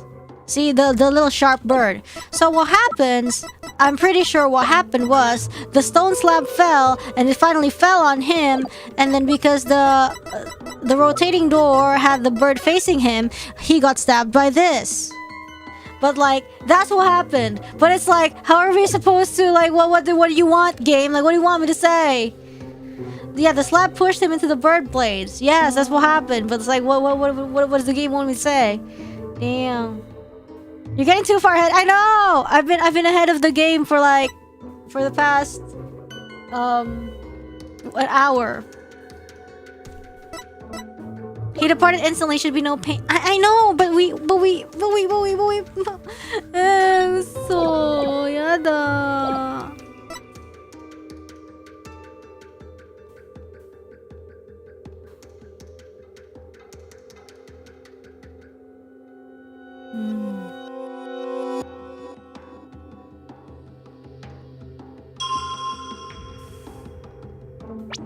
Hold on. Let me read. Let me read.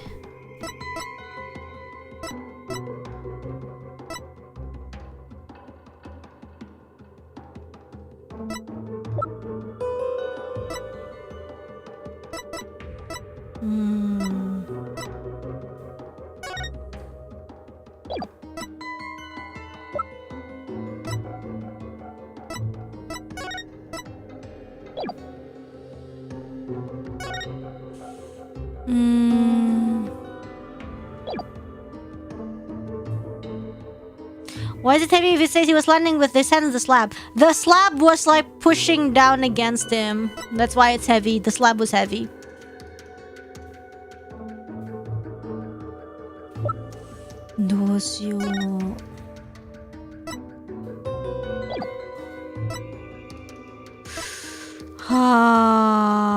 Yeah, it's tipping over. Sorry, I didn't know how to say it in English.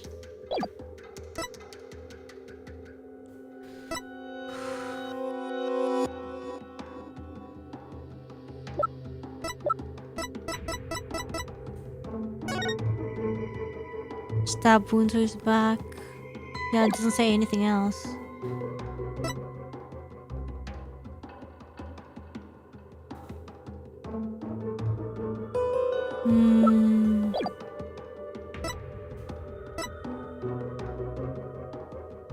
Yeah, like this is correct. Afternoon, the day before the ride. Yeah, that's right. It's either these two statements, I think, unless it's either these three statements. What the frick is consult? It's because they're pitying me.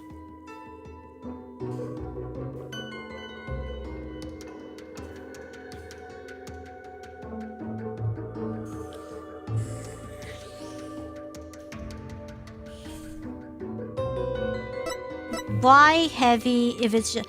That's true also. That's true also. If he was standing, then why heavy?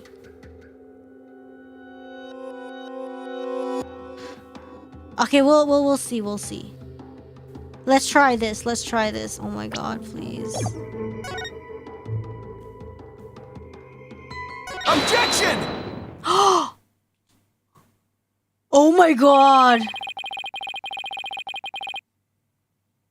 See, like, the thing is, that wasn't wrong. He was standing. He was standing instead of praying. Oh, finally.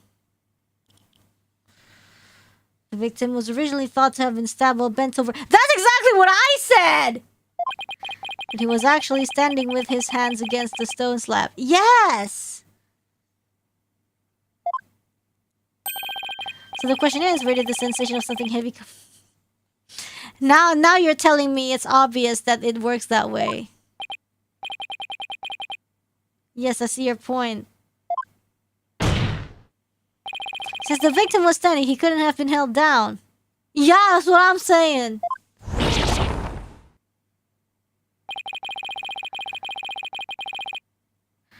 And tell us, Mr. Wright, what was that heavy sensation felt by the victim? The stone slab was tipping over. My...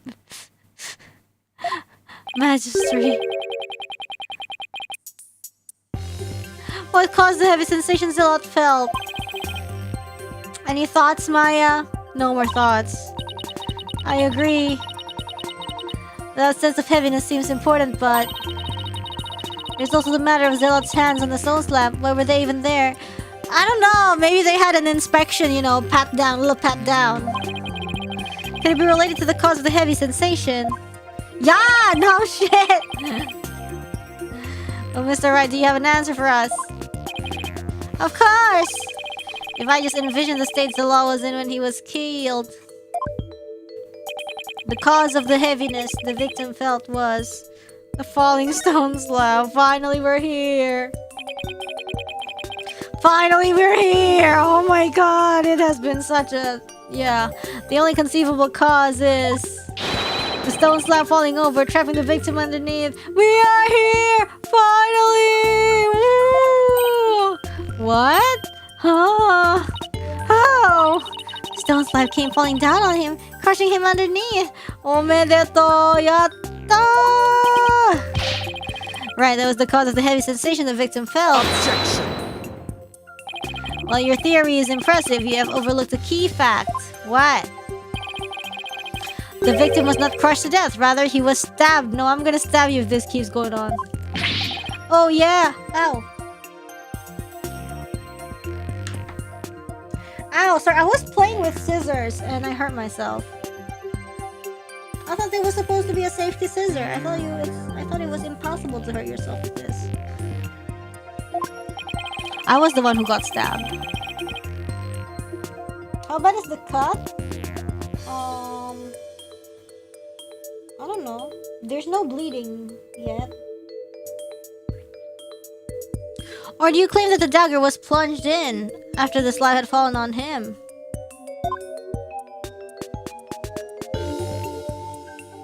With enough effort, they can be unsafe.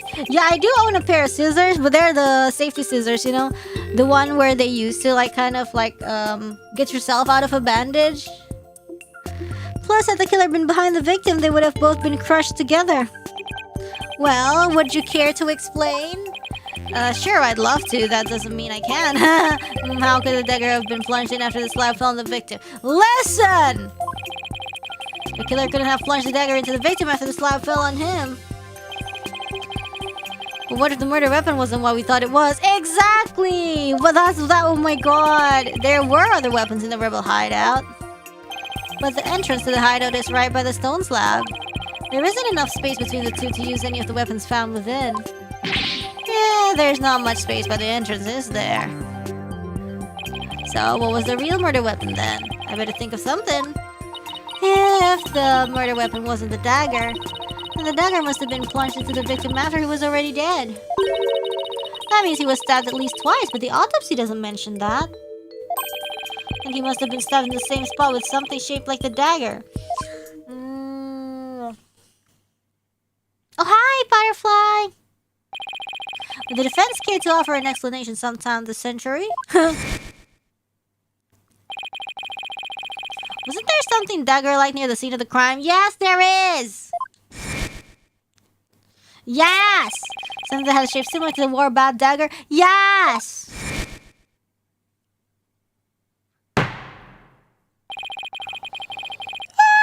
Present your evidence at this time, Mr. Wright. Oh, this shows what really killed the victim. Oh, this. Maybe this photo, I think? Yeah. Could it be this photo? Take that! Please. Is this not the photo from the scene of the High Priest murder? Are you suggesting the murder weapon is hidden herein? This is what really took Crazy Lot's life. Oh, finally we're here, guys! Oh my god, we are... Oh my god, oh my... Take that! But is that... But that is the Warbat statue. Exactly. Warbat statue has dagger-like feathers protruding from it. That is what really took the victim's life. Woo! Finally! You imbecilic fool! The statue is outside the hideout. How do you propose it impaled someone who was inside? Haven't you heard? The Warbat statue also functions as the hideout's door. What do you mean? The statue can pull a complete switcheroo. A switcheroo? To put it simply, it's a revolving door.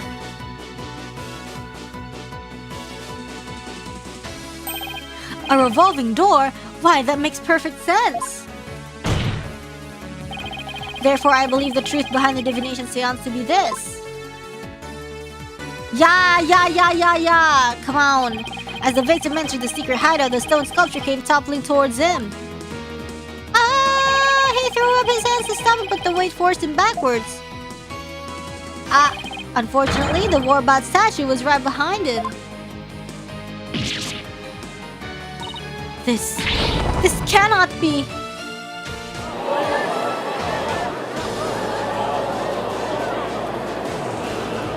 Ooh. That's enough!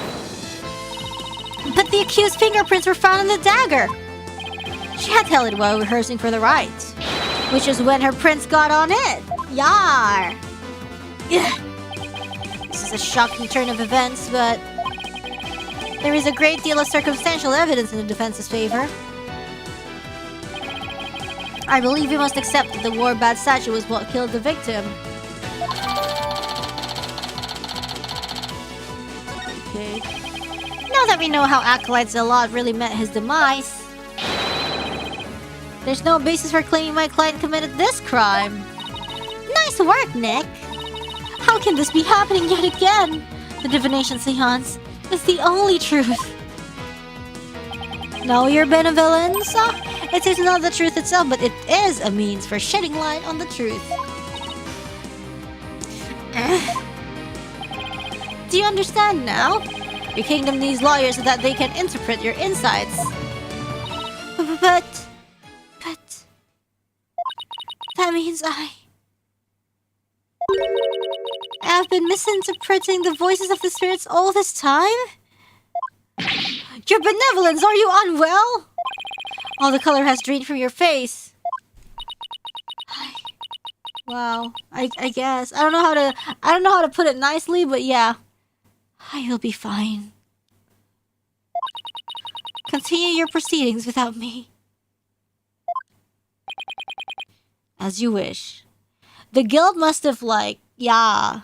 Cause she's so smug and all, believing she was right, but then our lawyerly ways finally you know, yo, you're wrong, and she's like, really?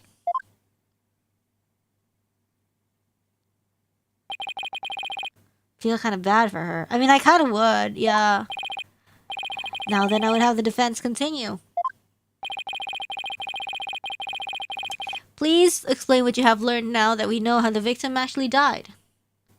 Yeah, imagine how many people she may have wrongfully committed due to bad interpretation. And there's no lawyers, too. So, it was just the absolute words of the priestess.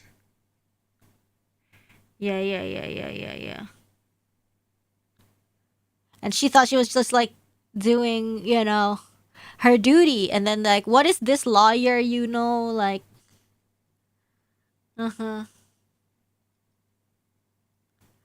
Oh, man. Acolyte Zalot was killed in the hideout before the high priest murder. But see, also, that's just the way they do it in this country.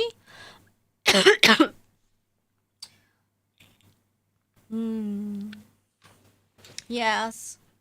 So she just the whole time she's like, oh, I'm just doing good. I'm doing this the proper way. This crazy lawyer, but then finally after a few cases, she was like, oh shoot, is it possible that, you know?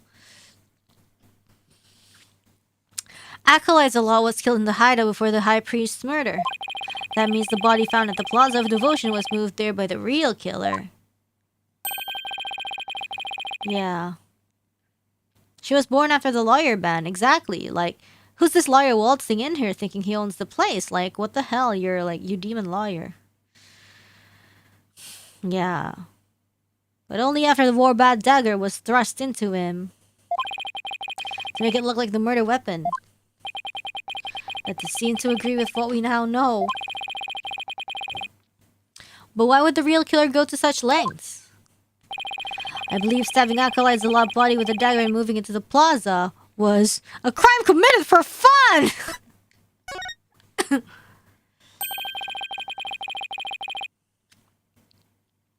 This whole thing reminded me of how they used to hunt witches in Salem. No judge, no jury, just someone said they were witches and it's done. Yeah, scary, isn't it?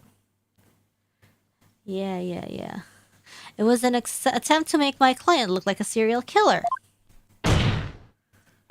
That's right. The real killer planned all of this. Just killed for the love of the game. This forged serial murder case. They did. That's it, Nick. Keep hammering away. Satura! Satura ima o mandomo samashi de tashi no ketare gaseo soroka! Your reasoning has more holes in it than that cheese you foreigners so enjoy. What is the stereotype? What? Like those putrid, hole-riddled clumps of curds that only a rat like you could love. Yo, what? Your reasoning, much like your putrid, hole-riddled brain, has putrefied. What's this deal with things going putrid? You have yet to overturn my argument that the accused is the killer. A Careful analysis of the chain of events up to the killing exposes the truth as follows. Butterfly! Disguised as Lady Kee'ra, the accused found the rebel hideout the day before the rites. But acolyte Zalat had followed her there after noticing her suspicious behavior. Caught by surprise, she pushed the stone slab towards him, and we know the rest.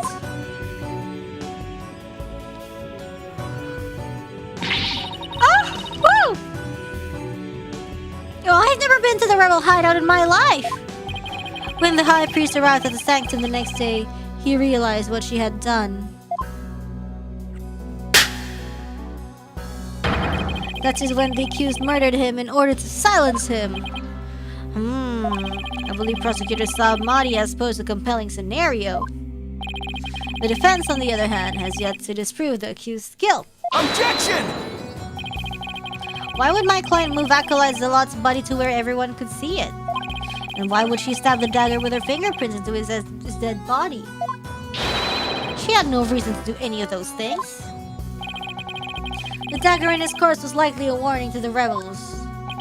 Something along the lines of, Lady Kee'ra will slay the defiant dragons. So that is why she moved the body to the plaza for all to see. Now he has the judge convinced too? I thought I'd finally made some headway. Well, Mr. Wright, about time for one of your groans of distress, is it not? Hey, stop! Groan of distress? It kills me to admit this, but I've got nothing to counter his argument with. And I still haven't disproven the allegations against Maya. Is it not time to end your futile struggle? You were already judged guilty yesterday. That makes you a dead lawyer walking. Accept the death that now awaits you, and in doing so, finally know peace. A dead lawyer walking indeed. And then again, are not all lawyers who practice in Korea? But I must admit, I misspoke earlier. Allow me to amend my statement. I had said the defense's reasoning had a putrid, cheese-like smell. But I now realize the stench was from his own putrid body on the verge of death. Yo, like, stop it! Why? Why the insults, bro? Now I'm a rotting zombie. Think, who could have killed Zalat the day before the rites? Who knew about the rebel hideout and would gain access to the inner sanctum? It's the wife. Only those involved with the rite can enter the sanctum, so... Wait a second.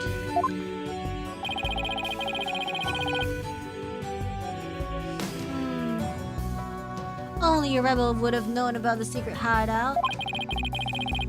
And the only person who was involved with the rite had access to the sanctum and was suspected of being a rebel is... Wait, Taras and me? Somebody come to mind? Yes, except there's one huge problem. A huge problem?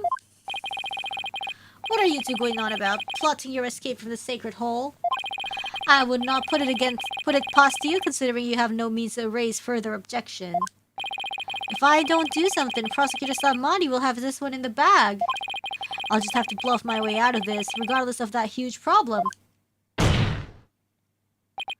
Your Majesty, I believe there is another suspect in Zalat's murder. Objection! Even the most benevolent Holy Mother would not forgive such a desperate lie. After all, we know very well that such a person does not exist. No, there is one person who knew everything. Does such a figure truly exist? Tell us, who might that be? I believe the prime suspect in Acolyte Zalat's murder is... Really?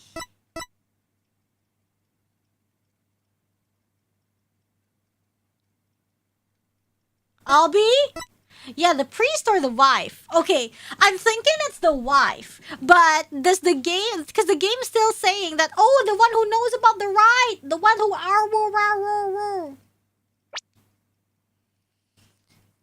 See, like... Because it's like they're saying about... There's one huge problem.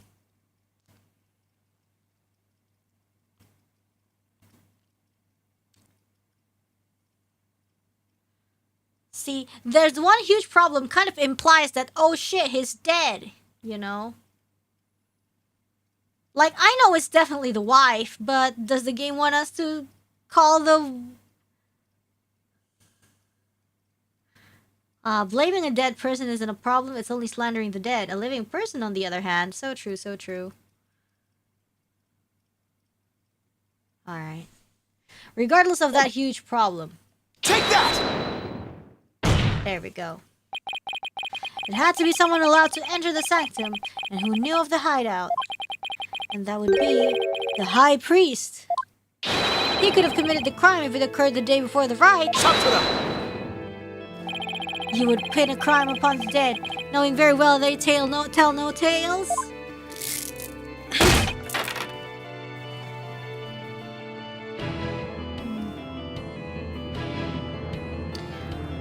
Have you no shame? Yeah, pretty much.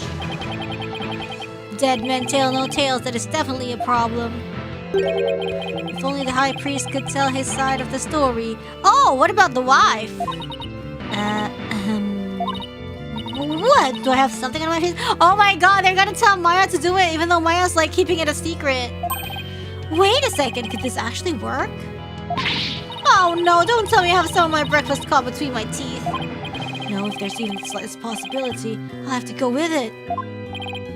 Your Majesty, dead men do tell tales, therefore I would like to request the High Priest's testimony, yo. Hey, but Maya said no. His testimony? And just how do you propose we get the deceased to testify? There's a way for the dead to testify. It's known as...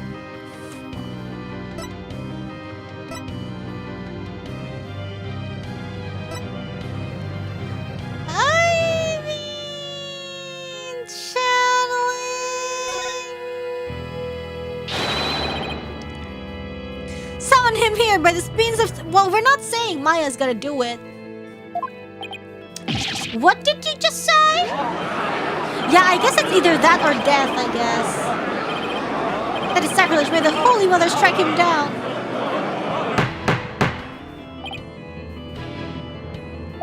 If you could live longer for even 5 minutes, I'm frankly astonished you even know of such a thing. But spirit channeling is a secret art that only Her Eminence Queen Garan can perform. Yeah, I guess we'll get the Queen here. And Her Eminence is far too busy with other duties to perform it at our pleasure. I suspected as much. That means our only hope is... Maya's like... It's okay, Nick.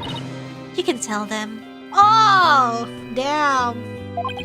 But Maya! Well, I mean, if he doesn't tell them, Maya dies anyway, so...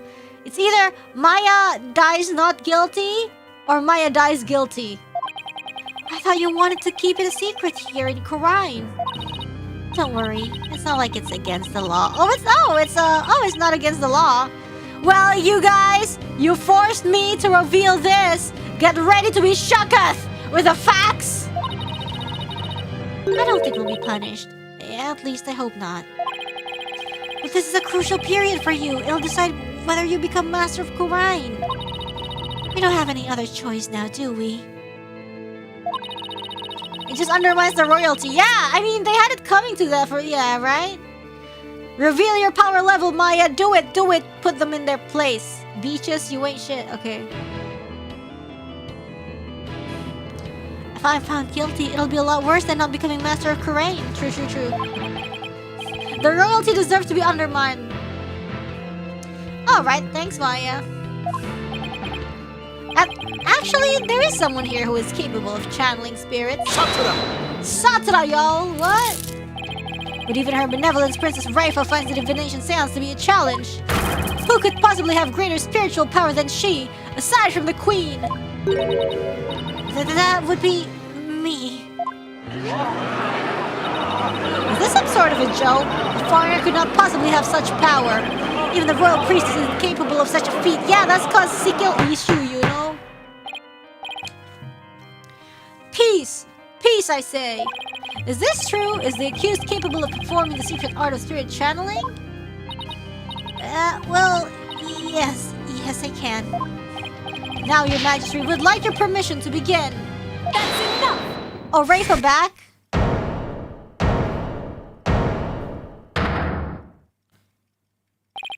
Your benevolence!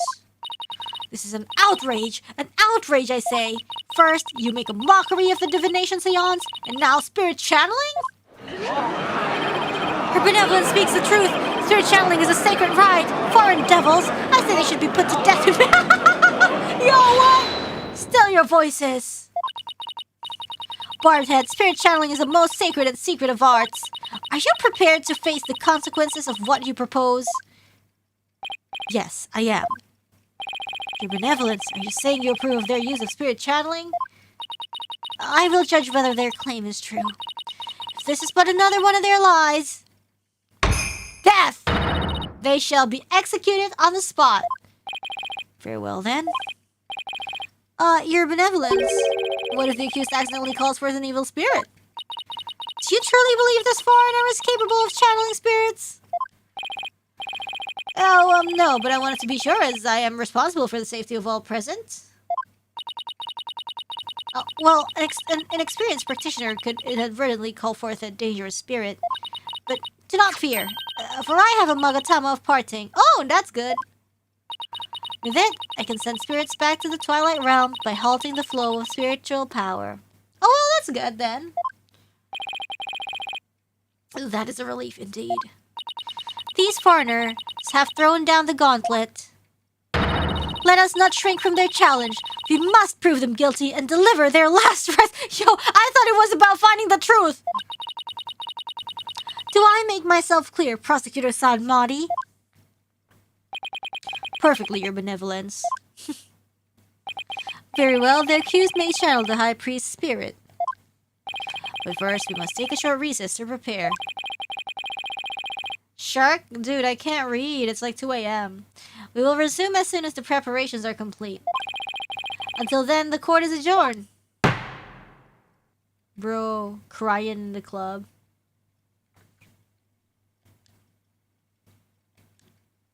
They all want a piece of me. Alright. Let's go.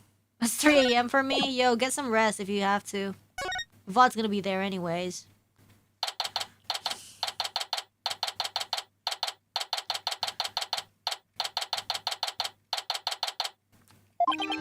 Sorry, Maya, but this was the only way.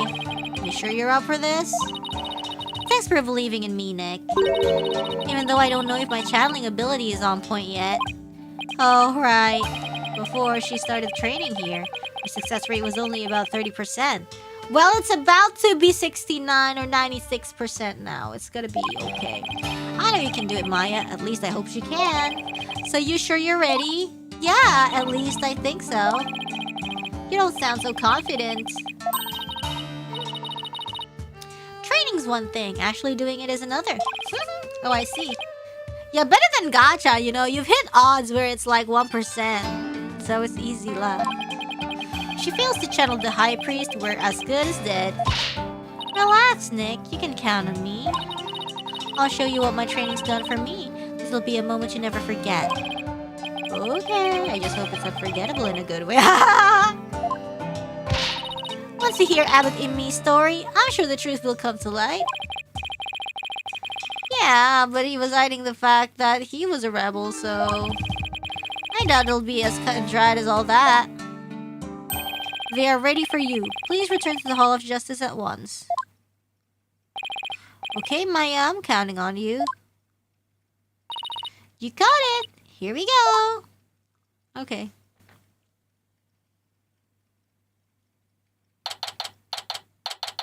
Well, it's either this or death, so... I say we chose the right thing. We either pull this 5-star or we die. Exactly. We have received official approval for the accused to channel a spirit here today. Now, if you will, Miss Faye, please proceed. Oh my god, I'm so nervous for her. Yes, your majesty. I can't believe this. Only the queen should channel spirits. Execute them. Put them to death right now. Death. Oh my god, stop! Come on, Maya, I'm counting on you. I have been studying here in Korean for 2 years now. So that one day, I will be the master of Korean. a village of spirit mediums back home. But first, I shall show you all the fruits of my training in your kingdom. Wow, she seems really confident. A neophyte practitioner such as you could not possibly channel a spirit. Okay, your benevolence, how about this? If I succeed, will you stop calling me a neophyte? What's a neophyte, guys? Very well. If you succeed. Oh, a rookie? Like a noob? Yeah, okay. Oh, I will. Just you watch, Okay, let's see. Oh my god, oh my god, oh my god. Oh, spirit of to rust in me. Yo, return now to the world of the living. Damn, this is cool. Yo.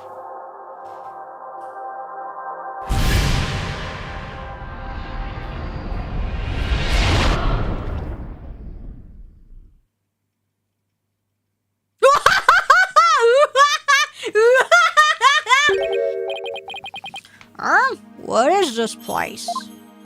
Oh my! No! This cannot be! Polkunka! It's the High Priest! The accused really can channel spirits! I don't believe it. The accused's spiritual power is the real deal! Go, Maya. I do not understand. This cannot be! This simply cannot be! I will step out now before I forget myself. She's like, bye. But in me. Would this be the Twilight Realm? Huh? And what of this luxurious mane of hair? It is perhaps a gift from the Holy Mother for decades of faithful service? But in me? Why, but if it isn't His Majesty, have you two shuffled off that mortal coil? Please do not count me among the dead. It is only you who has passed on. But the spirit medium Maya Fey has brought you back among us today. Among us? Why? Acolyte Fey has mastered the secret arts of spirit channeling. I suppose that explains these gorgeous locks. When I pass from this world, I too hope to be channeled with a full head of hair. Though it be for the briefest of moments. That's so cute.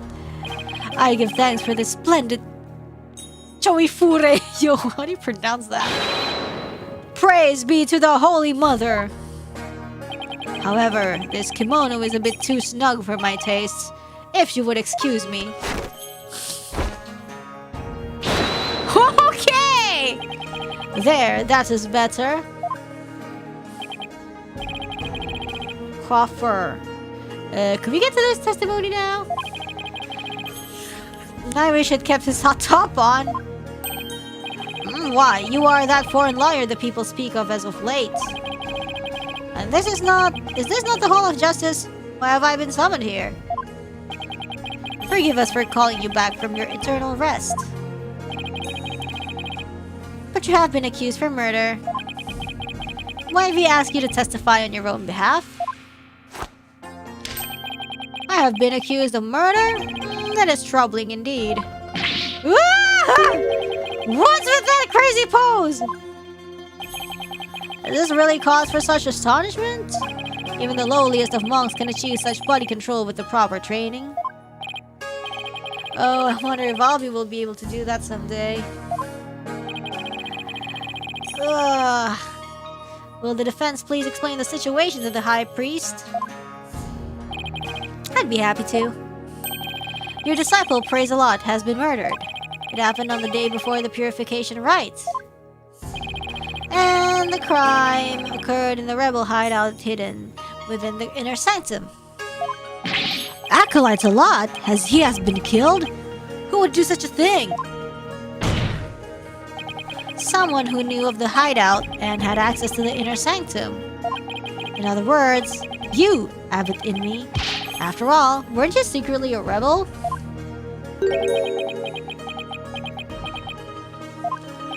Oh dear, that's still Maya's body. I hope she doesn't break anything.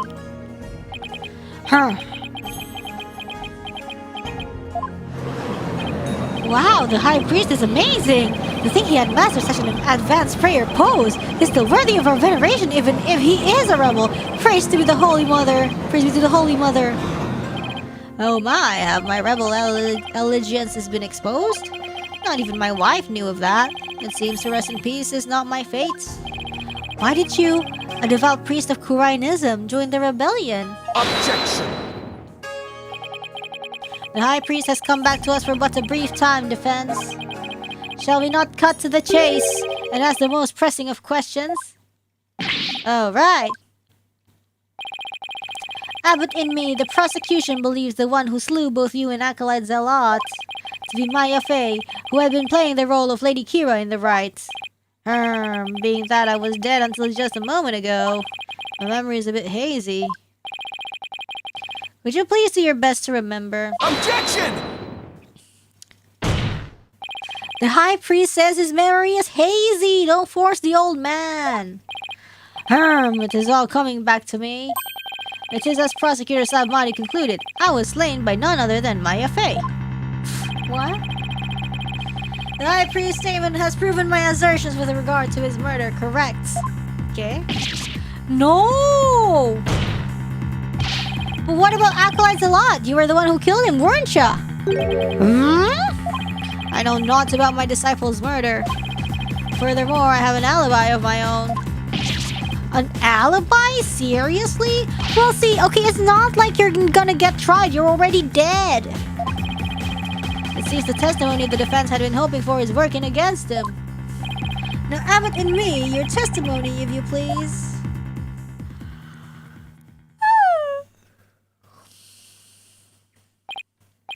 Yes, of course.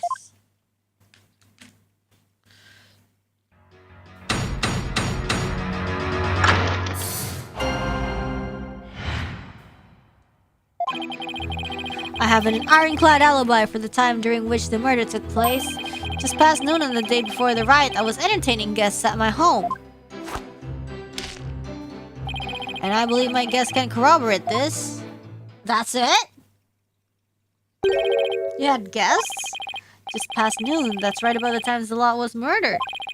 Are you sure about that? Absolutely. I feel like that the poses are so satisfying. Come to think of it, Rafa told me about the spirit's memory. She's so cute! The spirit's memory is cut off at the moment of death. So even a spirit that is brought back after centuries doesn't sense any gap in time. Between the moment of its death and the moment it's channeled? And yet it clearly recalls all of the memories it had in life.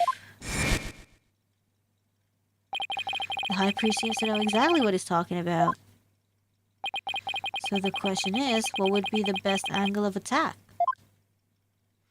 Not if you imagine doing those poses? I don't know! I feel like stretching now too. I'm stretching.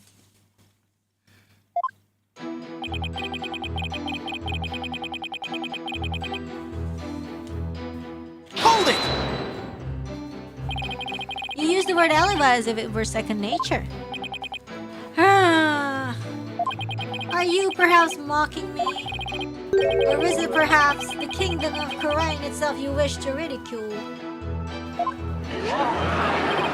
Come on, everyone and their grandma knows what alibi means. We're not a bunch of country bumpkins here. We have plenty of courtroom dramas on TV. Peace, peace, peace, I say. Mr. Wright, could you care to clarify your last statement? Please, don't take it the wrong way. It's just alibi is a rather technical term for a priest to use so naturally. I assure you, I know how to use the term. Damn, Phoenix. In fact, I'd even hoped for a chance to do so one day. I suppose that even I, a high priest, am not immune to such trivial worldly attachments. Oh, I see. He seems unusually calm and composed. It's almost as if he had prepped himself for something like this.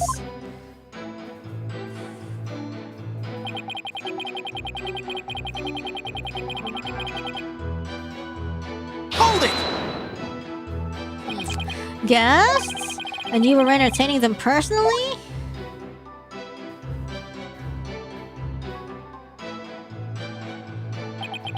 Okay, that I was. We gathered around the table for a most enjoyable conversation.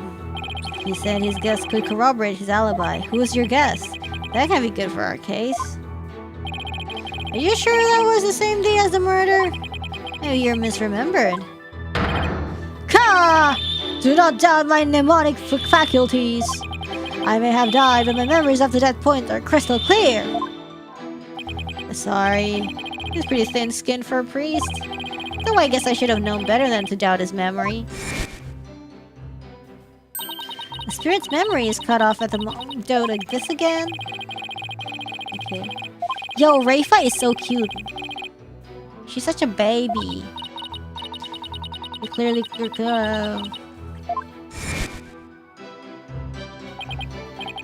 there's nothing better than enjoying Gingle cuisine.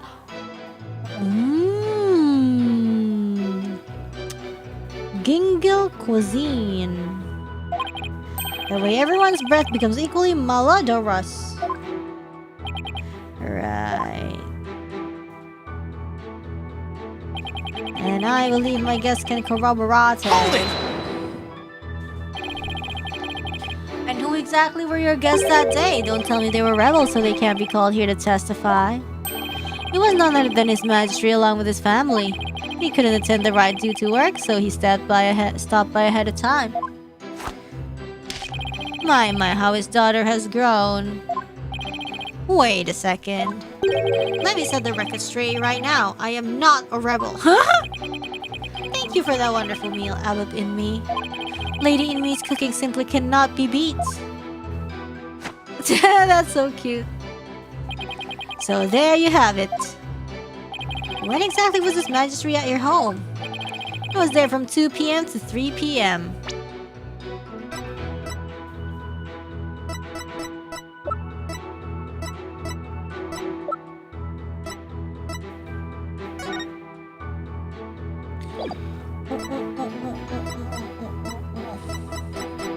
What am I looking at? Based on divination seance. Based on divination seance. Indeed, precisely the time period within which Acolyte Zalot was slain. Yes, and we had a rousing chat concerning the game of Catch 'em all.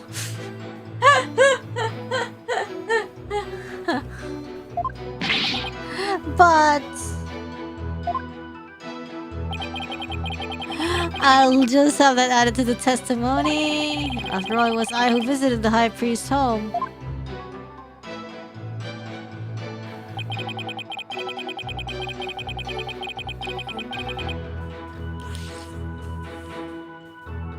Hold it! Your Majesty, are you sure this testimony is completely accurate? As sure can be. Oh, how wonderful it is to finally have my actions be admissible as evidence in court. His Majesty was at my home during the exact time period of the murder. Come, let us put this behind us. I could not have possibly committed this crime. How can you be so sure? What if the clock or watch you were using was off, or you misread the time? That's interesting. There was a clock right near the table and it had the exact same time as my watch.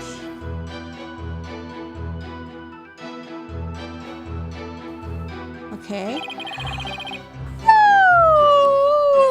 Now, do you understand, lawyer?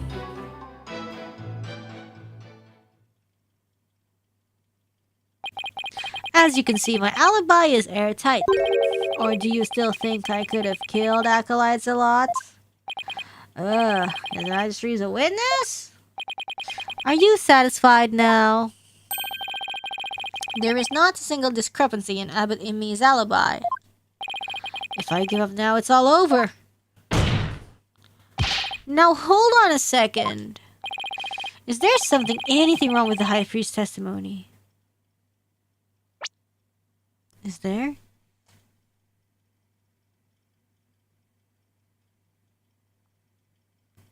There has to be.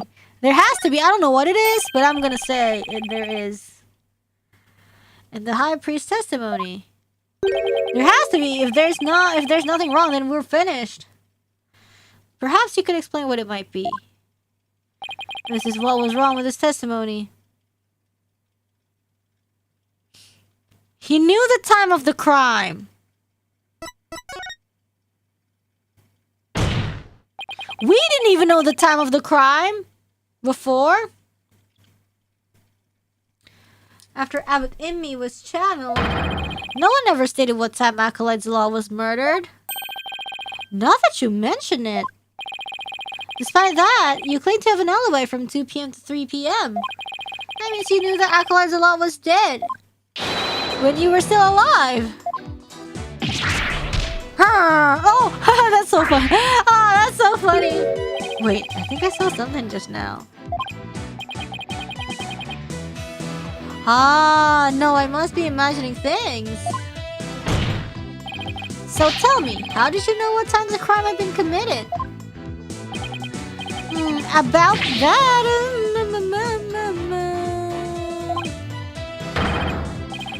Open your heart, let the Holy Mother in! Why? We've been blessed with the High Priest's sacred words of prayer.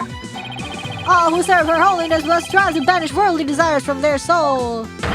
Open your heart, let the Holy Mother in. Purge your mind of greed and bias. I feel as if my very soul has been cleansed. You can't fool me. Prayer may banish worldly desires, but it can't make a contradiction disappear. Shatra. Butterfly, hello. How can you be so sure? What's that supposed to mean? This lawyer seems to think little of the power of Kurai's prayer. Huh?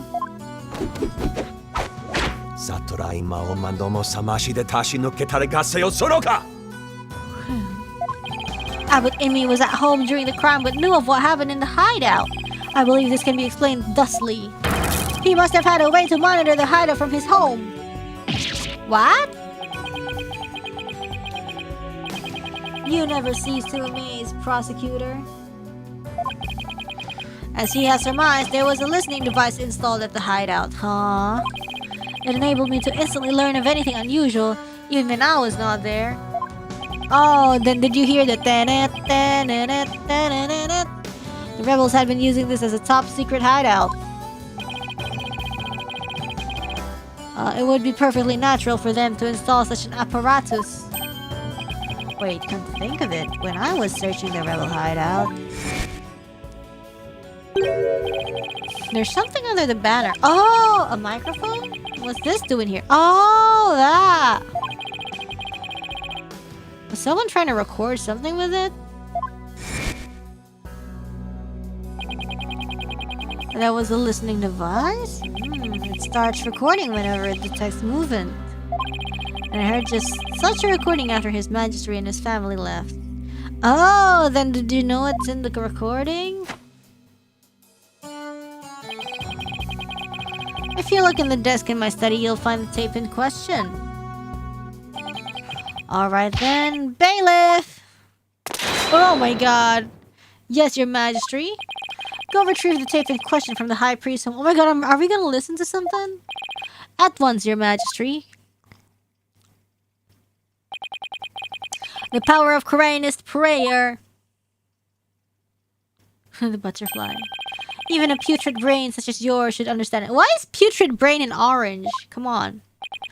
It's like the contradiction really did vanish. We shall ascertain the content of the recording once we have the tape. In the meantime, I would ask Abbot Immi to continue with his testimony.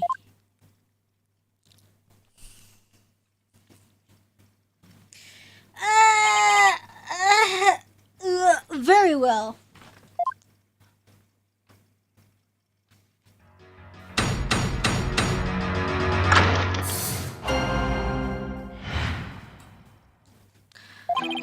I was entertaining His Majesty and his family when the crime occurred.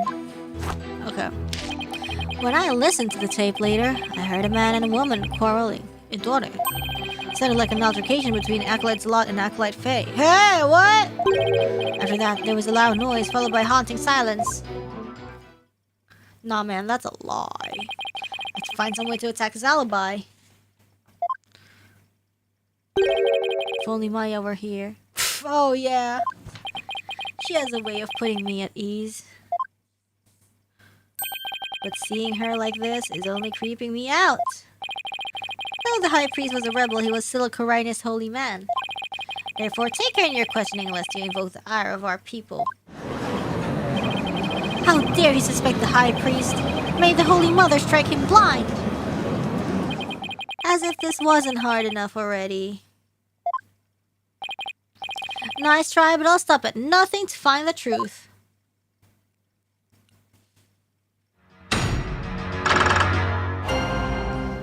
Okay, and then what? I heard everything.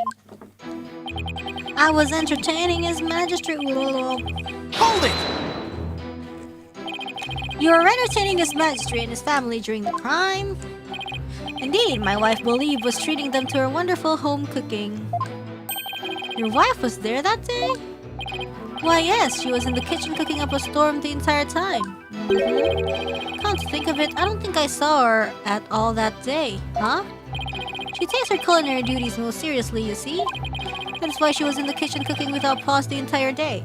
Ah, so nobody could testify. Nobody could confirm that she was there. So, the judge never saw Mrs. Inmi? Can I have it Inmi added that statement? Yeah, have him added. Please add that statement to your testimony, as you wish.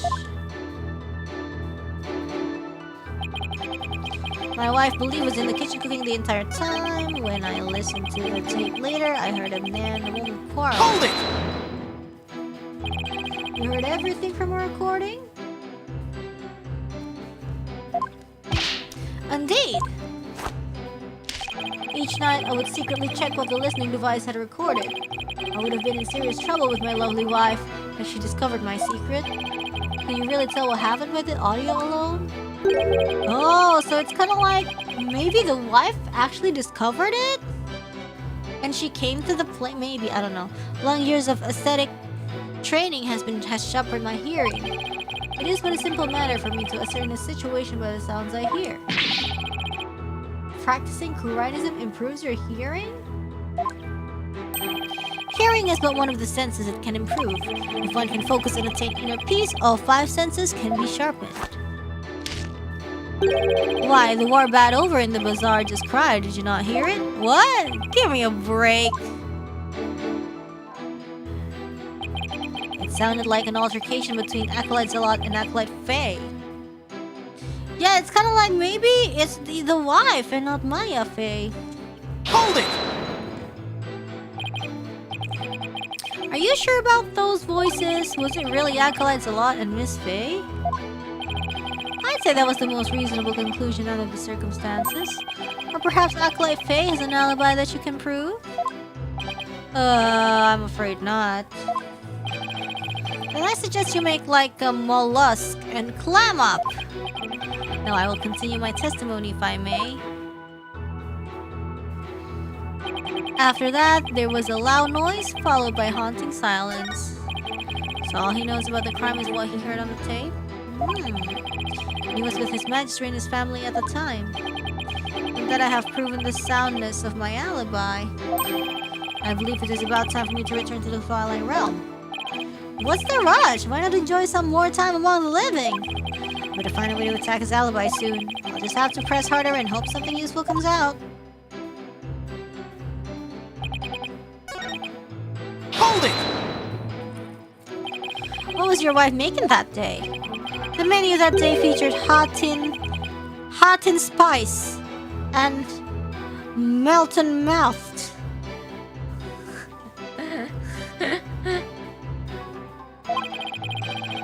They are both traditional Koreanese dishes.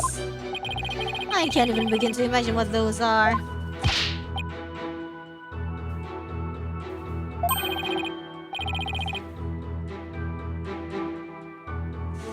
Okay. The exquisite zest of hot and spicy and the supreme texture of melted malt.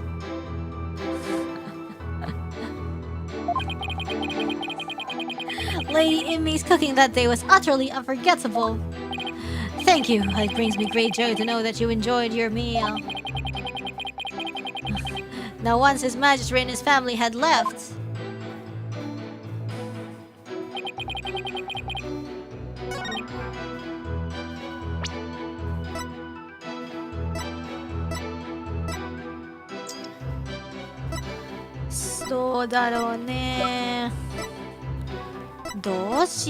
is there anything?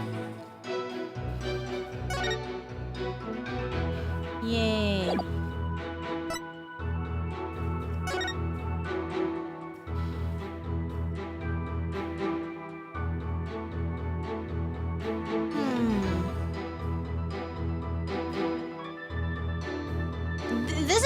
This is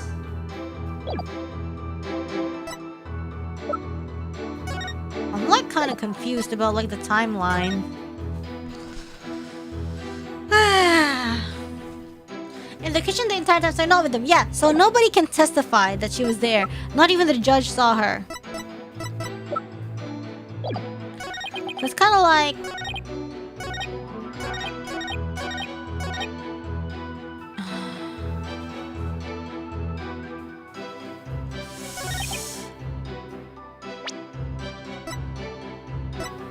what do I do?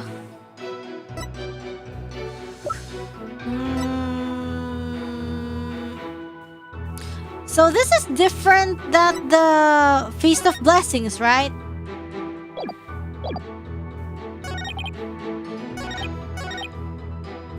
Hold it! A loud noise. I'd say that's worth looking into. It was a terrible crashing sound. Miraculous a lot. It must have felt so heavy. How do you know? How do you know? Heavy. Nani? Must have been the sound of that stone slab falling over. Should have him add a statement to his testimony? Hell yeah, have him add it. Please add a statement to your testimony. As you wish.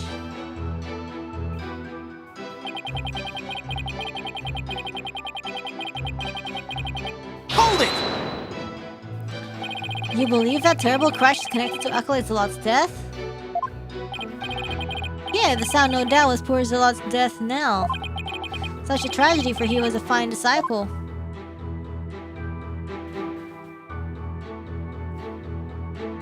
Okay, I would ask all here today to give a prayer for his departed soul. Zoshire Matame Yoma. Zoshire Matame Yoma. Zoshire Matame Yoma. What was that? What did I say? What was I saying? I had high hopes for that young man's future. Zoshire Matame Yoma. Why do I feel like such a jerk for just trying to do my job right now? Mr. Wright. Do you still feel the need to question the high priest? Nah, that's bullshit. His elbow is as tight can be. Yeah, but like, I guess we can ask the wife. This isn't going so well. I'd better ask him about something else. I'm curious, Abbot Inmei. Did you stop by the rebel hideout after His Majesty left? Yes, I thought it would be wise to assess the situation. But as I said before, there was nothing to see. The hideout appeared as it always had. And the victim's body? It was nowhere to be found. That calliope must have already disposed of it, and anything else incriminating. Then he didn't notice the red? So when you saw the rebel hideout, it looked like it does in its photo? Yes, I would say that is how it appeared that day.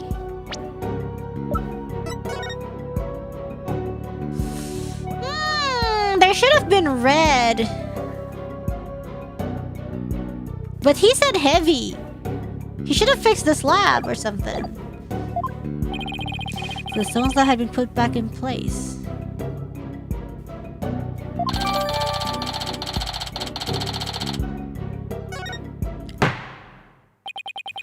Mr. Wright, is it not time to concede defeat? No, wait, I need just a little more time. If you insist.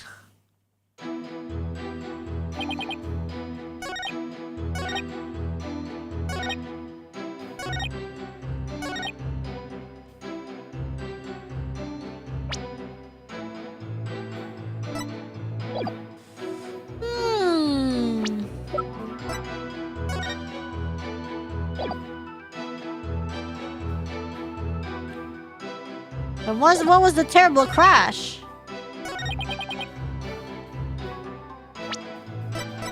Nothing crashed here. Objection! Have it in me, you said, and I quote, pours a lot. It must have felt so heavy. Why do you think he felt something heavy? Said the hideout looked like it did in this photo. If so, there's nothing that would lead you to believe he had experienced a heavy feeling. No, like maybe mentally, you know. I would have said that. He would have felt some spiritual burden. The fact is, of course, a stone slab did fall over onto Acolytes a lot, impaling him on the warbad statue behind him. But that was only revealed through her benevolence divination seance earlier. Would the defense please get to the point? My point is, simply hearing a crashing sound shouldn't have automatically led him to conclude the victim was crushed to death. I still don't see your point. Heavy is my heart knowing that his soul has departed. I'm saying that the high priest knew. He knew how the victim was really killed. Oh man, that hurts. The bird be like, hee hee. Why? And that is information only the real killer could have known. Ah! I definitely saw it that time. I've got the high priest spirit shaking in his boots. Or should I say, sandals? What shaken spirit? Need I remind you, Abbot Immi was in his majesty at the time of the crime? Such an alibi precludes him from being the killer. That's true, so he can't be the killer. However, he knew how the lot was killed. Something only the killer could know. So we're getting closer. Can this discrepancy be resolved somehow? Yeah, of course. Well, Mr. Wright, we are waiting for an explanation. Someone's gonna be sent to the... what? The hell of tickling? I was just getting to that. Time to think of something quick. The high priest knew something only the killer could have known because... he heard it from the real culprit. He must have heard how the victim died from the real killer. Huh? The real killer? Of course, that makes perfect sense. I don't want to believe it, but this is the only possible explanation. So tell us, who is this real killer? It's got to be someone close to the high priest, someone without an alibi. The person most likely to be Zealot's killer is... Abi! 31. Take that! Your Majesty, while you were visiting the High Priest's home, I'll be your killer. You didn't see Mrs. Immi at all, did you? No, I never saw her, but what does that have to do with anything? Did the High Priest ever leave your sight? No, we were talking the entire time. And the food was brought right to the room's entryway. So the High Priest has an ironclad alibi. Hold on. Yeah. But his wife does not. What the devil are you insinuating? I'm insinuating that Mrs. Immi might have killed acolytes a lot. Or Rial or Fage. Objection! You have a lot of nerve making such a baseless allegation. She had no motive to kill acolytes a lot. It was like family to her. No, you can't entirely discount the idea. Especially if you consider that Mrs. and me could have been the one posing as Lady Kee'ra. Objection! And next on the accusation list is the Queen herself. Even a fool must temper his foolishness at times. Or do you truly believe Lady Kee'ra would kill acolytes a lot, though he was not a rebel? Objection! As well as we all know, the High Priest was secretly a rebel. It would follow that his favorite disciple could very well be a rebel too. Are you suggesting that Mrs. and me killed her husband as well? As sad as it is to think she'd kill her own husband to rid the kingdom of rebels, I don't think we can rule it out. That's crazy.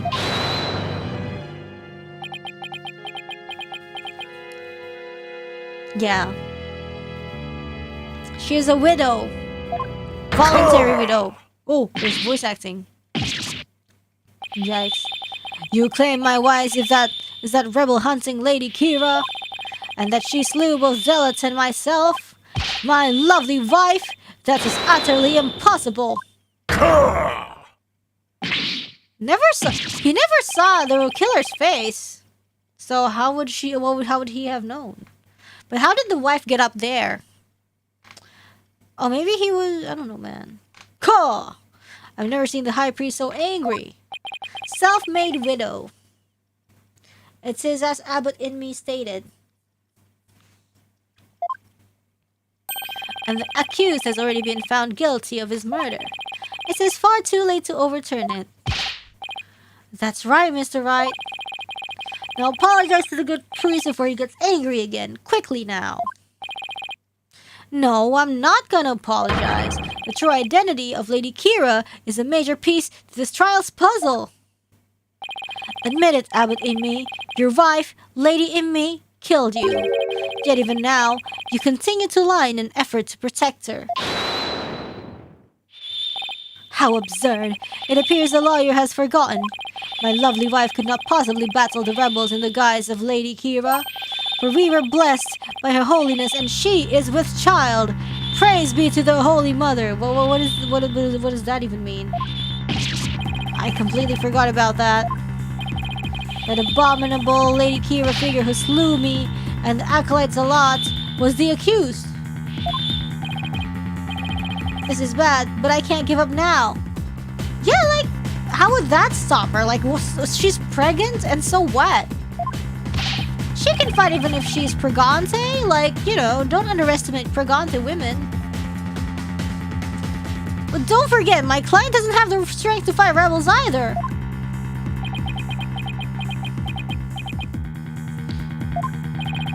How could a weak young woman like her possibly...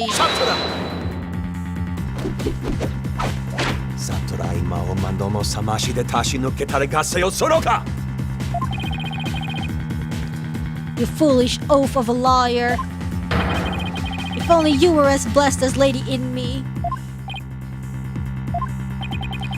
Surely the accused possesses the strength, or should I say, the power. The power to battle those black-hearted rebels. What are you talking about? My good prosecutor, I see you have come to the same conclusion as I. Such keen insights.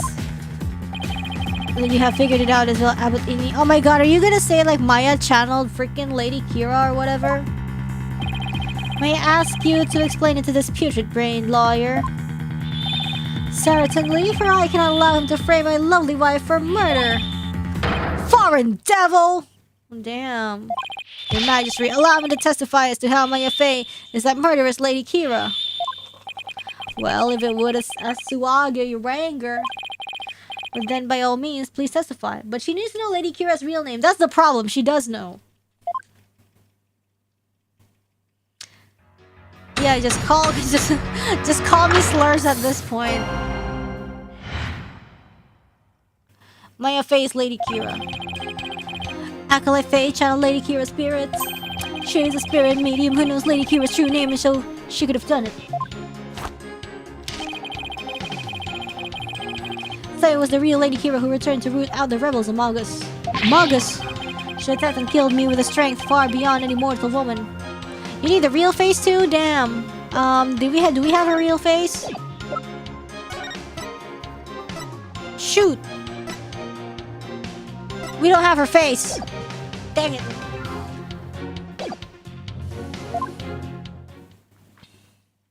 I mean, not dang it, like yay. But maybe that's what she looks like. Who knows? Do you understand now? Murder by spirit channeling explains everything. This is the only way the accused could have defeated one rebel after another. Indeed, I am a living, or shall I say, dead proof of her terrible power. Ah! Maya's ability to channel spirits. It's come back to haunt her. Now, is it not time to let it go and move on defense? No, never. I'll never give up. Now what? Think. How can I prove that Maya couldn't have channeled Lady Kee'ra?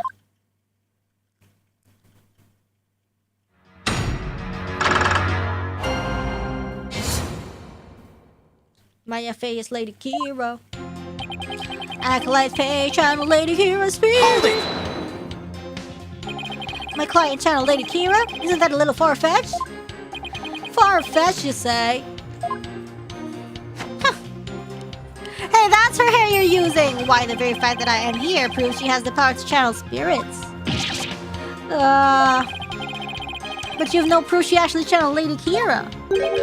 Oh, but I do. She is the spirit medium. Ooh, who knows Lady Kee'ra's true name, so she could have done it. Hold it! Well, it's true she may be capable of channeling Lady Kee'ra. No, that's not possible. I doubt there's any proof she actually did. We are talking about the infamous rebel hunter here. The modern-day Lady Kee'ra has captured many a rebel all by herself, and among them have been more than a few great warriors. Who but the real Lady Kee'ra could have accomplished such a feat? It would be difficult for a mere mortal. That leaves the real Lady Kee'ra of legend as the only likely answer. Indeed, is this not proof enough that the real Lady Kee'ra of legend had been channeled? The real Lady Kee'ra of legend, that's an oxymoron if I ever heard one. Then again, the people of Orion believe legends to be true. So, it was the real Lady Kee'ra who returned to root out the rebels among us. She attacked and killed me with a strength far beyond any mortal woman. Maya's spirit channeling is proof that she is Lady Kee'ra? This is not good! I have to prove she didn't channel the original Lady Kee'ra.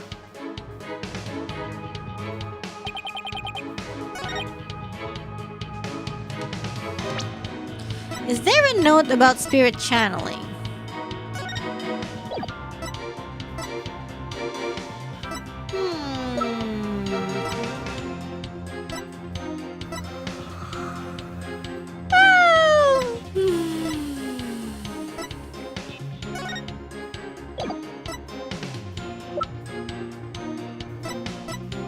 There's no.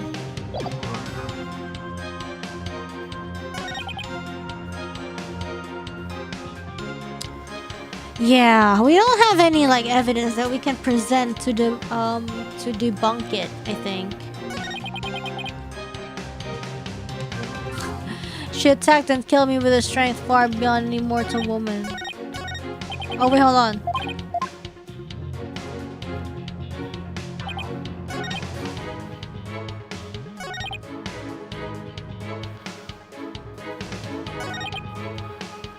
Wait, did we read everything? Sorry, my brain just like didn't register. Did we read everything? Did we press everything?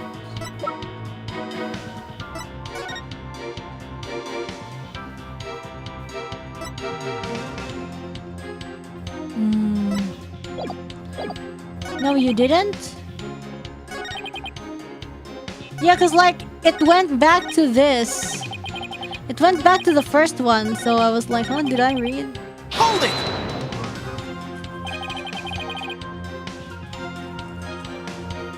Lady Kee'ra is an actual person? Do you really believe there ever was a woman that powerful? One capable of battling rebels much bigger and stronger than herself? There is no way to prove that, but to doubt the existence of Lady Kee'ra is to doubt Korainism itself. It is not for us to question, we must simply believe. Yeah, how dare you doubt our legends! You'll regret saying that, you Paul Kun-kan. Lady Kee'ra is gonna strike you down! Ugh. I won't get anywhere until I can refute their claims to themselves. Hold it! A strength far beyond any mortal woman, and just how strong would that be? You need but look at the wound she inflicted upon my body, though I had hoped to never have to think about that again. Your wound was pretty deep, and there was a tremendous amount of blood. And while Acolyte Zilla was rather small in stature, he was strong. Nevertheless, he was no match for the sheer strength of Lady Kee'ra. My spirit channeling has proved that she's Lady Kee'ra? This is not good. Okay.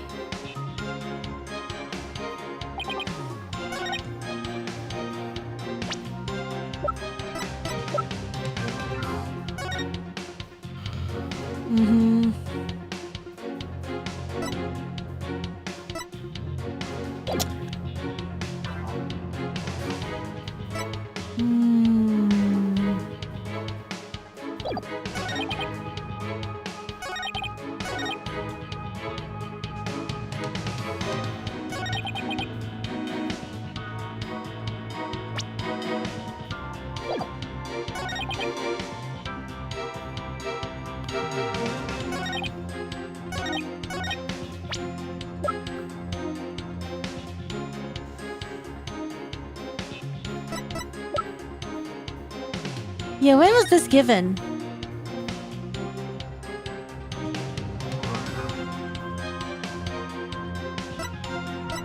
Like, speaking this name is unforgivable, but honestly, like, who the freak cares?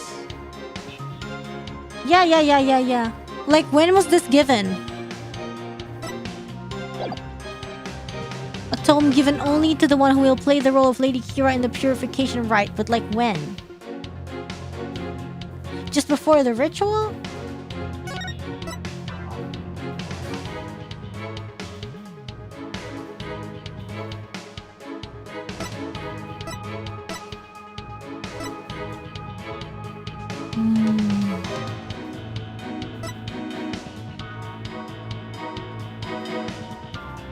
Devote yourself to a prayer. Okay.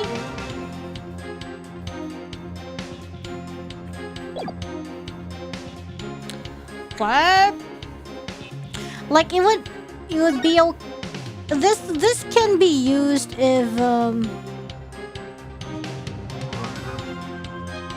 she knew the name but didn't know the face. But like, yeah, like, we know that.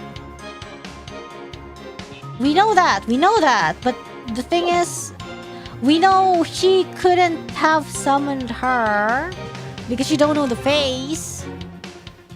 But yeah.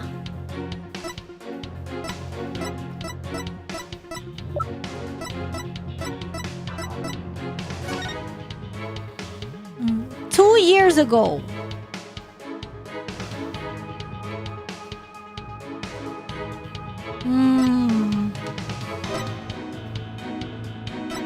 But like, that doesn't mean like,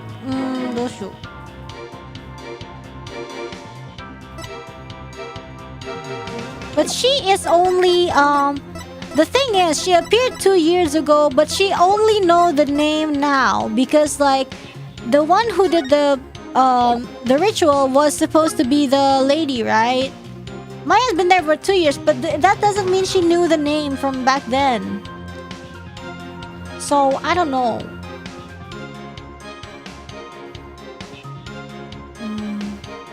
No, like, she can't know it before because like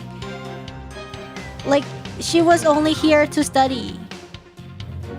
And it was a coincidence that she was appointed to this thing. She wouldn't have known. Pusing gini ya jadinya. Iya emang. Okay. What does the game want us? What does the game want us to understand or think. Let's think of that.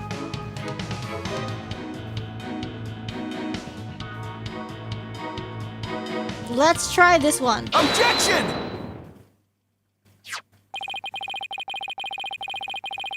Pretty sure you're overthinking. Yeah, that's me in every Ace Attorney. Don't you guys do that?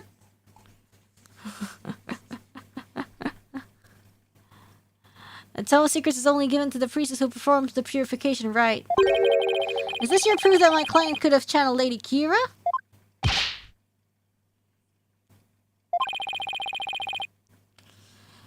For it contains the true name of Lady Kee'ra, a secret only revealed within. About Abbott and me. I'm afraid you're mistaken. This couldn't have been used to channel Lady Kee'ra.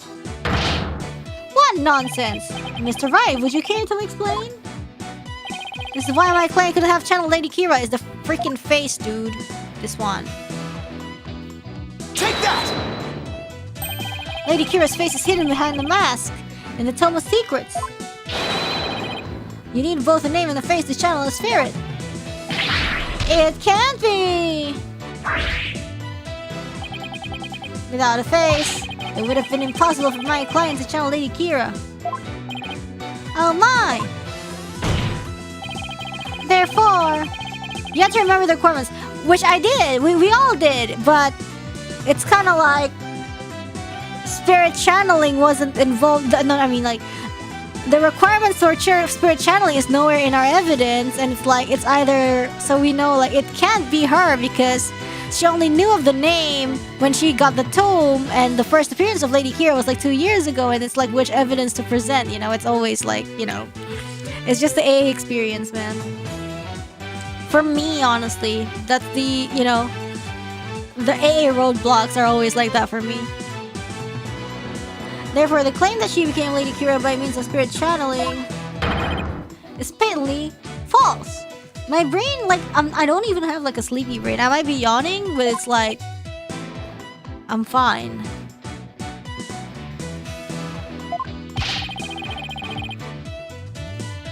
Yes. And with Lady Kee'ra out of the equation, my client has no motive to commit murder.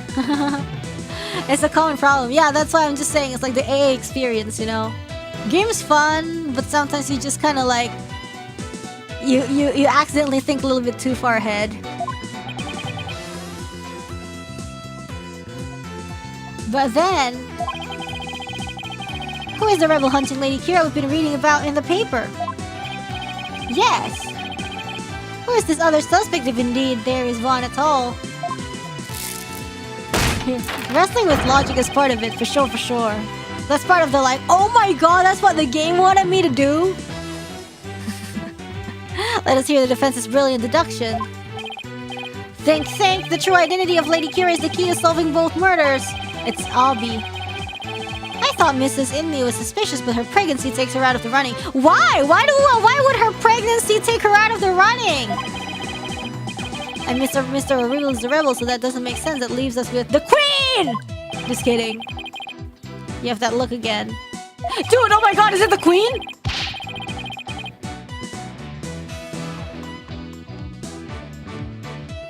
Wait, what? Nah, it can't be, man. What? The one where you know you have to say something, but you can't figure out what it is. That's me in Ace Attorney. This is my chance to really turn up the heat. Turn up the heat! Let's go! I'll just have to stir the pot till something floats to the top. Imagine accusing every important person and now the Queen. Yeah, literally, yo. Like, if somebody wants to channel Lady Kee'ra, then the Queen's the only person who can do it in this country. I know who's been posing as the rebel hunting Lady Kee'ra. Are you sure about that? Completely. I sense that I may regret this. But please go on and explain. Yo. Thank you, Your Majesty. Yo. Let's see. Do we have the Queen's profile? Oh my god, no, it's Rafa. No, wait, what the freak? Hold on. Wait, it's someone that has to be alive. don't know. Wait, no, we don't know. We can boo. It's not the queen. Come on. It's Emma, isn't it? There's only so many options. Oh, come on. Rafa did it for sure. How could you, Emma? No, I'm just saying, like, I'm still not over this, you know, like, literally, why? Literally, why would pregnancy be a problem? I'm just saying. You know? Who's been posing as the rebel hunting Lady Kee'ra? I don't know. She hasn't been pregnant for 2 years. Exactly. If she was injured in any way, the baby could die. Yeah, well, like, the baby has fighting spirit. You have to believe in it. Big belly would expose her? Does she have a... Oh, no. Hold on. Wait, I can't check it. Fake big belly. Maybe it was food. Okay.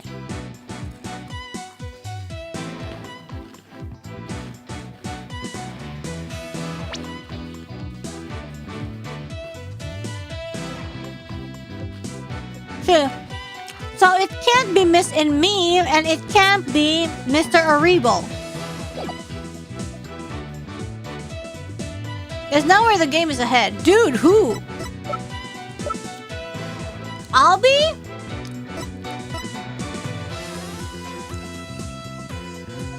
It's Maya, isn't it?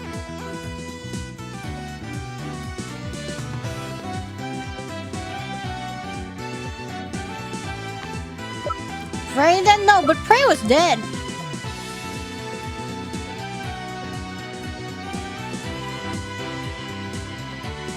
Two Albies in a trench coat?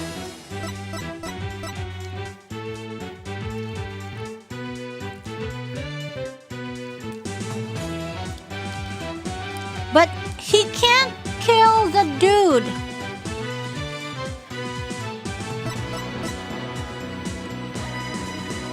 There's 3 Albies in a trench coat. What is the answer? It's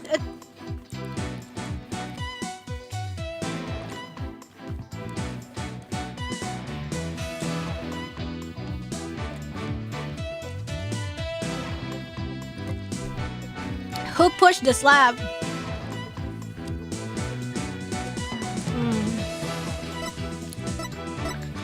Let's see their ages. 9, 28, 27. To Rust in Me? Who is deposing last 2 years? Yang atao de. Remember to think outside the box. I mean, how outside the box are we thinking? We've been outside the box for a while, but he's 42 and he's 31. I feel like 10-year age gap is normal when you're this age. Who else came 2 years ago? I don't know. It's the other prosecutor.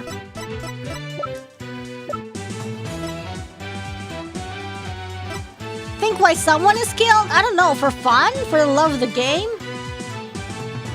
Yeah, that's what I remember. Somebody was like, who came 2 years ago? And I was like, Pain? I know, Maya. We can't choose Maya. Maya's gonna die. If we do. Raifa? No, Raifa. Okay, well, we'll leave her alone. Who else? When did Prey come? Dude, I don't know. I don't remember. Oh, cause like he was like I don't know.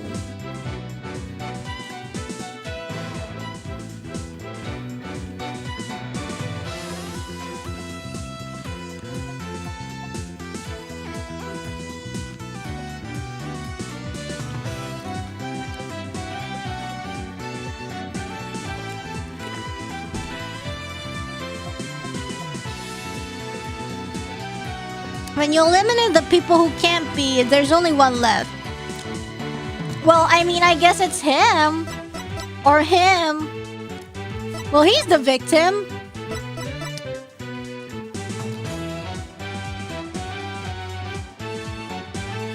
so it can't be a native, right?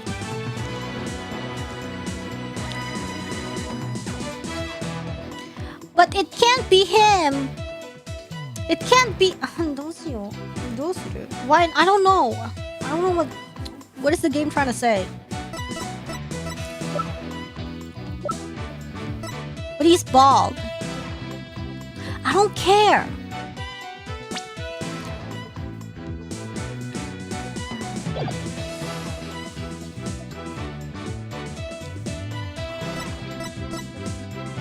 Oh, it can't. Okay, so I mean, him?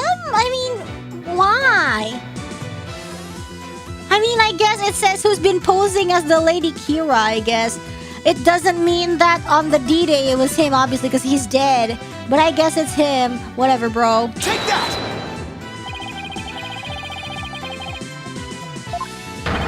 Praise a lot. What's this? The High Priest murdered disciple was Lady Kee'ra, you say? Okay, so I'm just like, okay. It's like, Sao's like thinking, well, that's the victim, and like he's the baby. Oh shit. And then the High Priest saw Lady Kee'ra in the vision, so that just makes me like feel like, but it can't be him. No, but I'm just like, what if it's a different guy?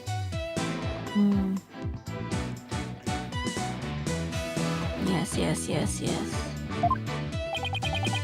Sorry, like I feel like saying the High Priest and the Praise a lot, you know, the terms are very confusing to me, so it's just like makes my brain lag every time I have to like spell out their identity. The defense will continue. Yes, Your Majesty. I will dump the list of suspects until there was only one left. But the process of elimination is not the same as solid evidence. To be completely honest, I forgot the High Priest and Prey were different people until earlier. Yeah, it gets a little bit. I don't know. I didn't have it that bad, but it's like you get it, right? It's like, cause yeah. I don't know, bro. I've never even heard the word abbot until this case.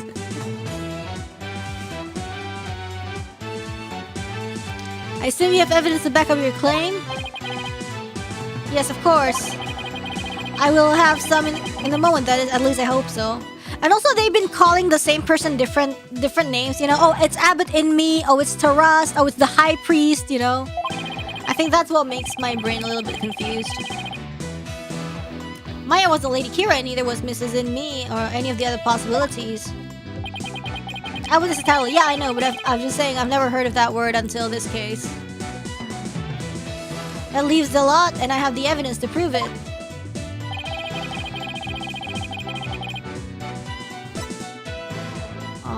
The evidence was...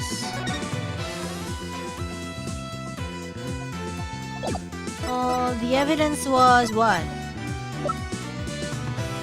All the pun names harder to link to the character doesn't feel real. I guess so, yeah, because it's like trust in me, and it's like, okay, trust in me, and then there's like praise a lot, and it's just like, it doesn't really tell you about the character instead, right? It doesn't really link you. So that's yeah, that's actually a thing, I guess. And real name is just like real name, and it's just like, but if it's like Emma Sky, it's easy to put like a face to the name, you know? Oh, this girl's Emma, and it's just like trust. Trust is just a random word, you know? And it's like Pearl, oh, this girl is Pearlies, you know?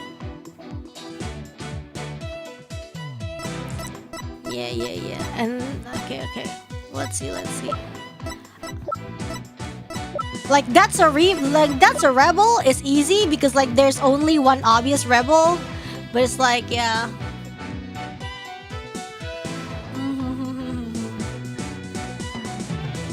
Okay. Anyways, what the evidence that proof Acolyte Zala was posing as Lady Kee'ra is this. Bro, what? I don't know.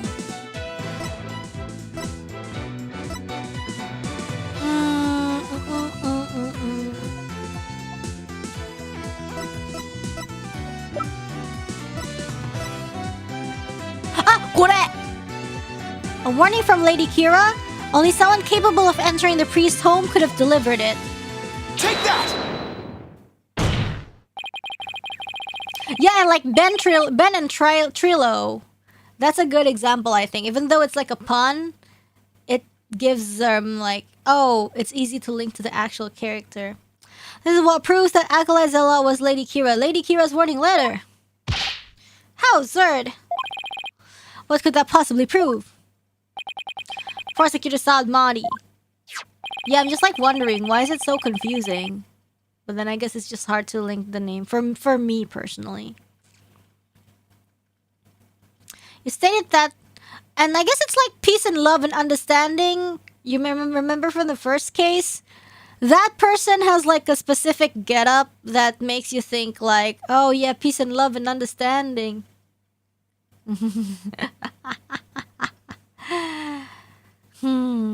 You stated that this warning later proves that my client was Lady Kee'ra. And the reason you gave was that the high priest's house was locked tight. There was another member of the family who lived there. Ah. Therefore, Acolyte Zealot could have delivered the warning anytime he wanted. What is he talking about? That's just not possible.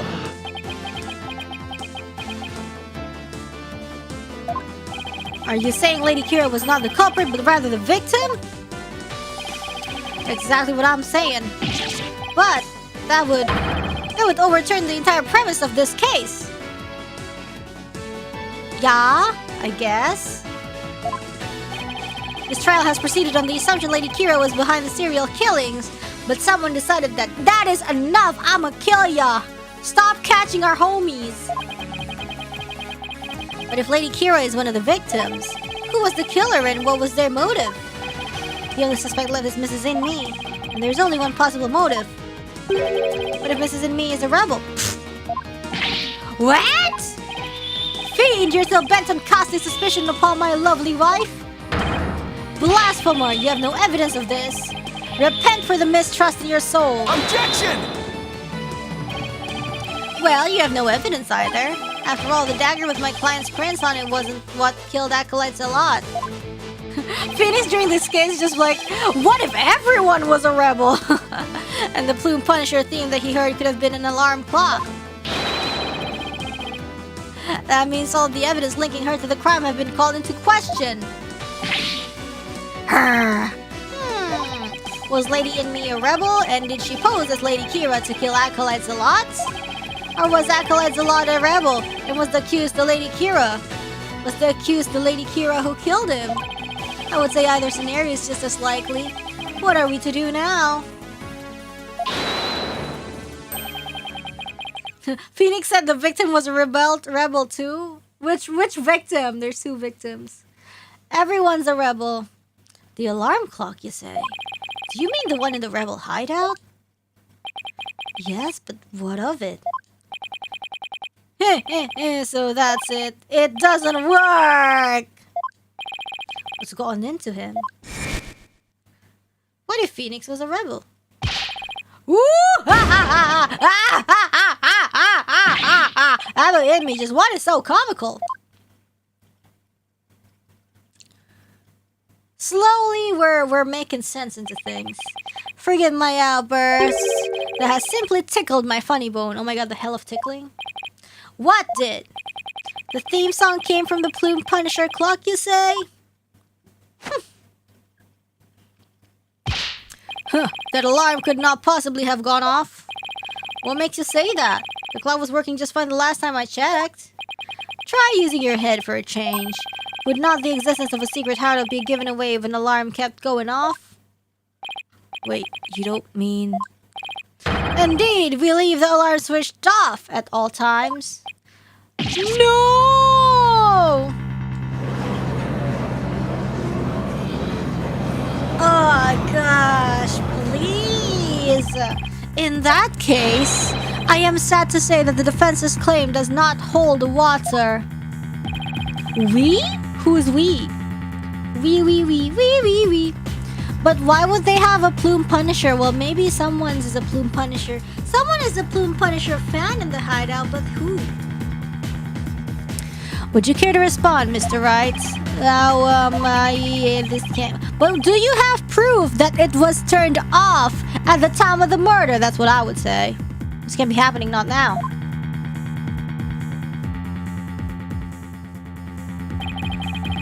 They should put an end to the lawyer's futile struggles. The theme song the victim heard was from the accused's trap, just as we suspected. What if... Did we ever hear the Plume Punisher theme? It was just described that way, right? What if they don't know about the Steel Samurai and it was actually the Steel Samurai watch that Maya traded with the wife? Something like that. That's what I'm saying. Because, like, the people in Korean, they don't know that the Steel Samurai exists, right? I had a suspicion, but then I didn't think that it could have been Steel Samurai. Like, that's why I said, like, when did they trade the watch? But then I just left it at that. But, like, what if it was Steel Samurai? It was Plume Punisher only according to Raifa. Therefore, the accused is the rebel hunting lady Kee'ra and the victim's killer. I need an opening, something that I can raise an objection to. That Plume Punisher theme song acolytes a lot heard in his final moments. I, too, heard it by the way of the listening device. But did you really? You had heard it, why didn't you testify to the fact before? Is it not obvious? I did not know such a tune could become a key matter of dispute. Yes, the matter of the theme song came up before Abbott in Me was channeled. Oh, right. Well then, what if he's lying about the clock's alarm being switched off? Miserable wretch! That would be a pointless lie, one easily disproven. If you check the clock, you will see that the alarm is, in fact, switched off. Oh, come to think of it. What a fine item. And the switch, if I'm right. We set the switch back into the off position before we left. I remember hearing it clearly. Those distinctive taiko drums. Oh! Distinctive taiko drums, you said. Hey, yo, taiko drums, huh?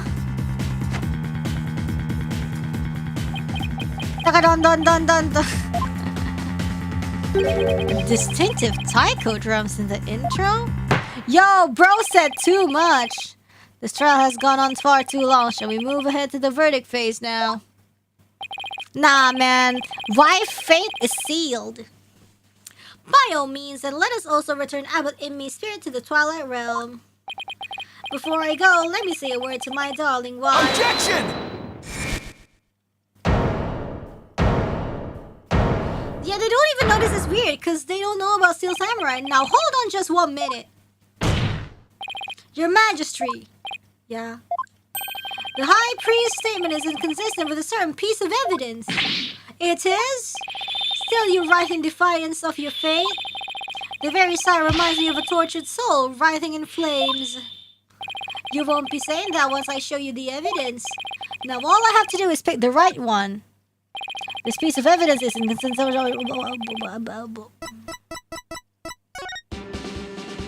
Yeah, there's no taiko drums, bro. Take that! This is what's inconsistent with this statement. My client's Plume Punisher strap. What does that have to do with anything? Because Phoenix Wright keeps saying, like, I don't know, man. I thought it sounds the same. Well, he's wrong, but also... It plays the Plume Punisher theme song. And here it is. The theme of the Plume Punisher, Warrior of Neo Twilight Realm. Yeah, where's the taiko drums, huh?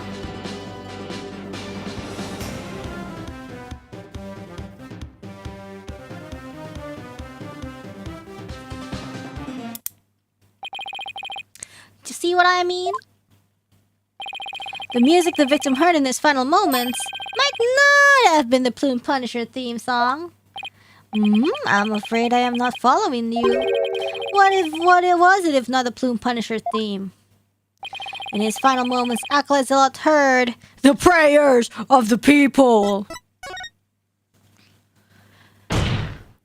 There are no taiko drums in the intro of the Plume Punisher theme. So what Acolyte Zealot actually heard in his final moments was the theme of the Steel Samurai, Warrior of Neo Old Tokyo.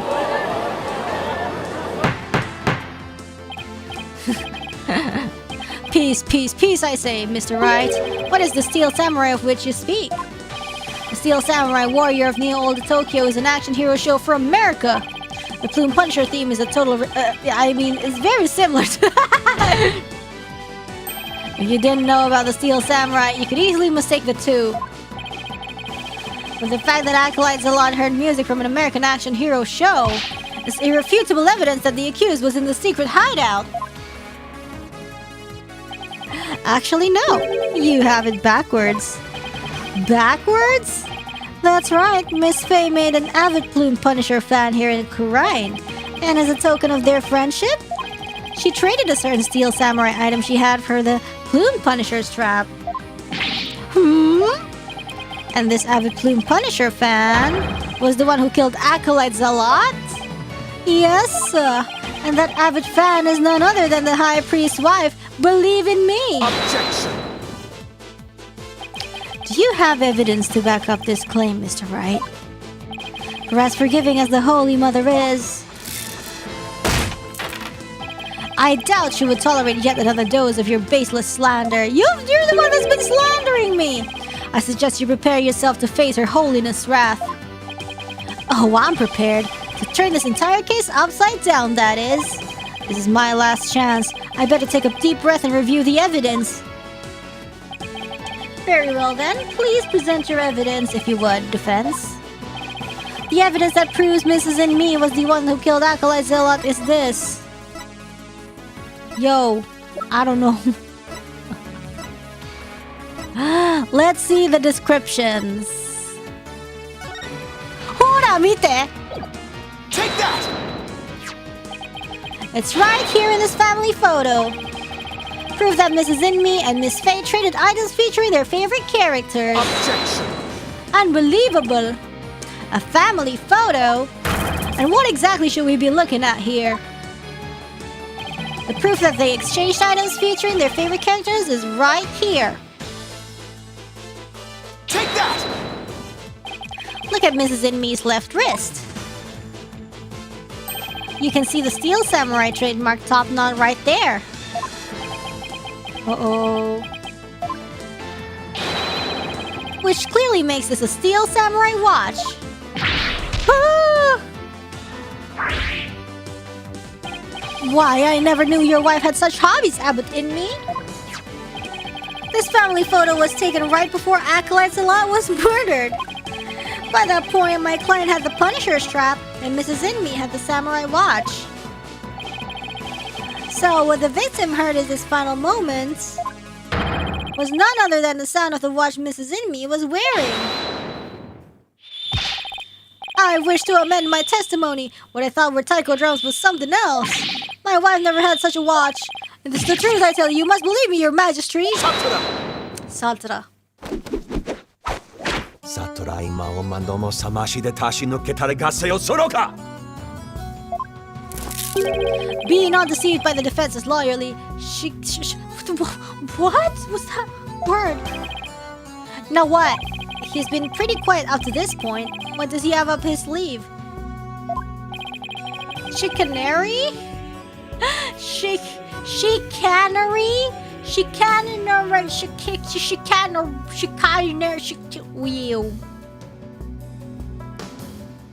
Chicana. Trickery, basically. Okay. Kee'ra. There is a big gaping hole in his flimsy claim. A big gaping hole? I don't think so. Oh no, I'm afraid it is there, alright. Just like the big gaping holes in your putrid brain. My brain is neither putrid nor full of holes. I'm not a zombie after all. Says the dead lawyer walking. He who is narrow vision focuses on what is before him, never seeing the big picture. Or as they say in your country, you cannot see the forest for the trees. For if it is as you said, and Lady Inmi, the rebel, slew acolytes a lot, the rebel hunting Lady Kee'ra, then who killed? Yeah, then the rebel hunter would have been dead before the high priest was slain. Oh, that means yeah, so how do we explain this? The high priest could not have been slain by the rebel hunting Lady Kee'ra. Chikawa famous song, Hips Don't Bluff. How could I have missed that? So tell me, who are you going to say killed the high priest now? Yo, speaking of Chikawa, Chikawa was like all over Japan. Like everywhere is Chikawa. Like everywhere. No!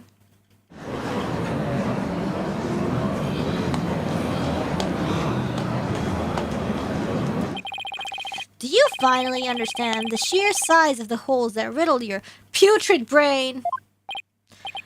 I'm in hot water now. I don't have any other suspects in the high priest murder. You mindless zombie, you should have begun your journey into the Twilight Realm long ago.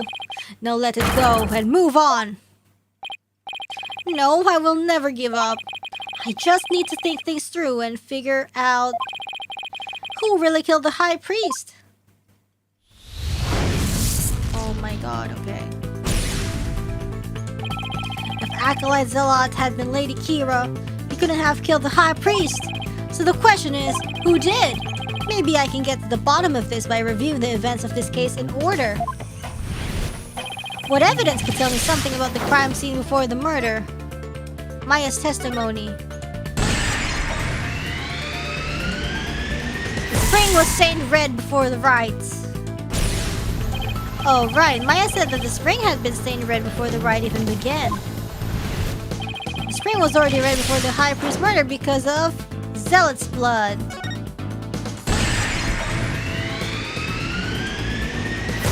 Okay, yeah.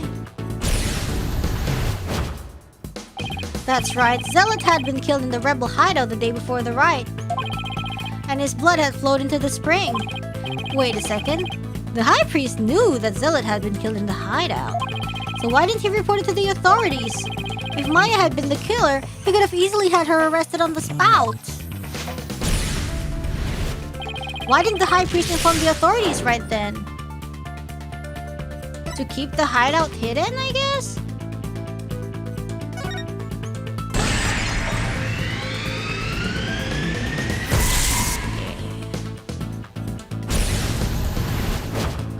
Okay, if he reported Zealot's murder, the authorities would find out about the hideout. That's what he was worried about. But by going through with the rites, the high priest risked having Maya see the spring running red with blood. So, why did he have to go through with the rite? Did he want to... What set up this? What does this mean? What set up the scene during it? Kill Maya is so extreme.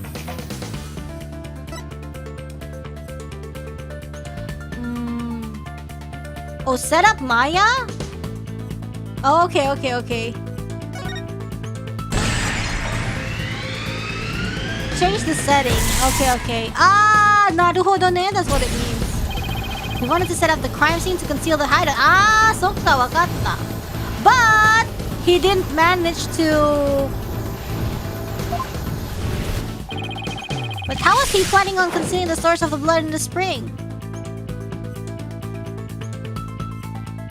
He used his own blood!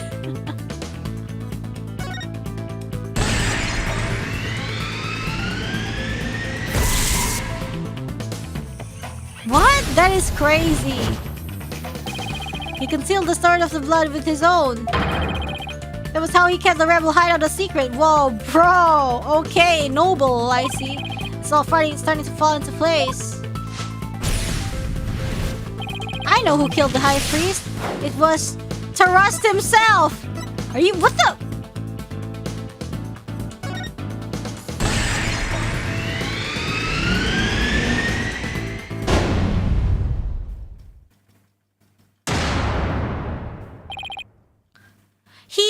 to protect the rebel base.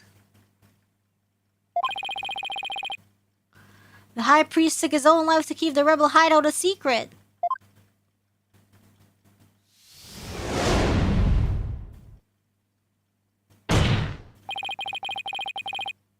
The high priest wasn't murdered by anyone. He took his own life to keep the rebel hideout a secret. Yeah, and then it got revealed anyway, so he died for nothing. That's crazy.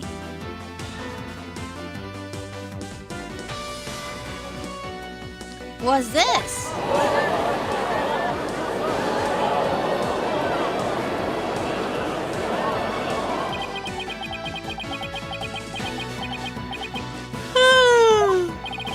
The high priest committed suisei?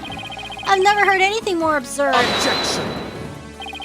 The lawyer has placed a stain on the good priest's death with his putrid brain. Its putrid gaping holes are as large as the hole in his logic. They really like saying putrid big gaping holes in the stream, honestly, in his game. What hole? You still fail to understand. You truly cannot see the forest for the trees. You claim the high priest took his own life, but have you considered who brought the dagger to the Plaza of Devotion? After the high priest was killed, the dagger was thrust into Acolyte Zealot's dead body. Only the accused Maya Fei could have done that. It is as Prosecutor Samari says. Your claim is rather porous in its logic, and your evidence is too weak. You cannot prove that the high priest took his own life to conceal the rebel hideout. They're right. The dagger was impaled in Zealot's body. But his body had been placed at the plaza the previous day. Well, Mr. Wright, could you care to respond?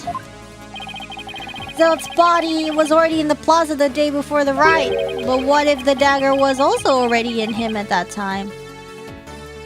What? The dagger was never at the inner sanctum? Taras died with a different weapon.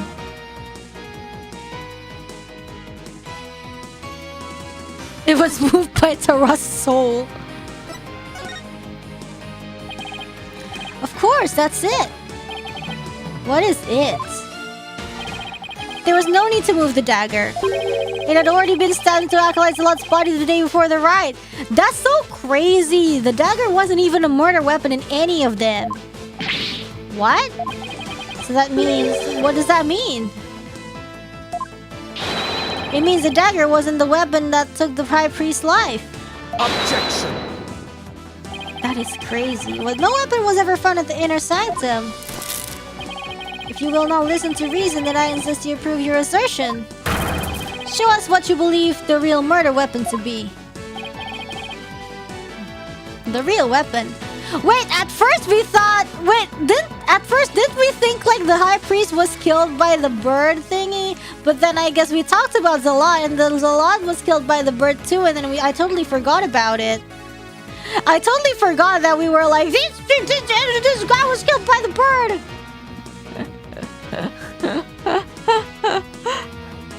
I totally forgot about it because we kept talking about Zealot dying.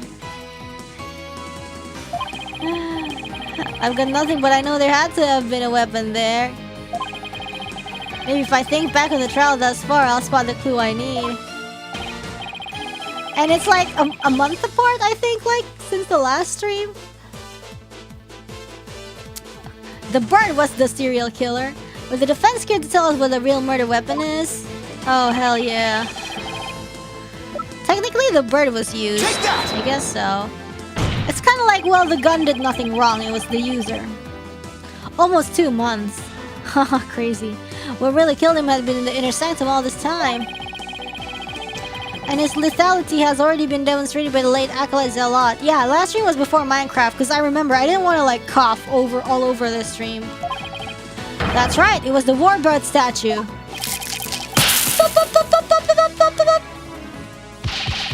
Palkunka! Let's go! You believe that statue claimed both victims' lives? Would you care to chime in about me? No, he lies. Pay him no heed. Why, it's the waifu! Lady in me! Darling, don't you think this has gone on long enough? Believe, no! Your Majesty, my wife knows nothing. Please, Abbot in me, let your wife speak. Now, Lady in me, please continue if you would. Yo, this trial was like 4 hours. Is that time again? And what time would that be? It's time for the verdict.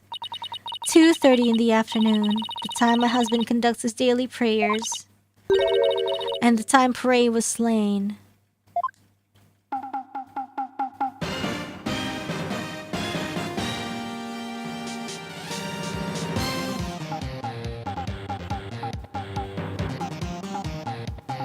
Wow.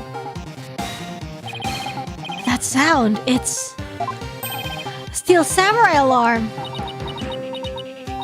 I too like to pray at the same time as my dear husband. So I set an alarm to remind me each day. But I had no idea it would come to this.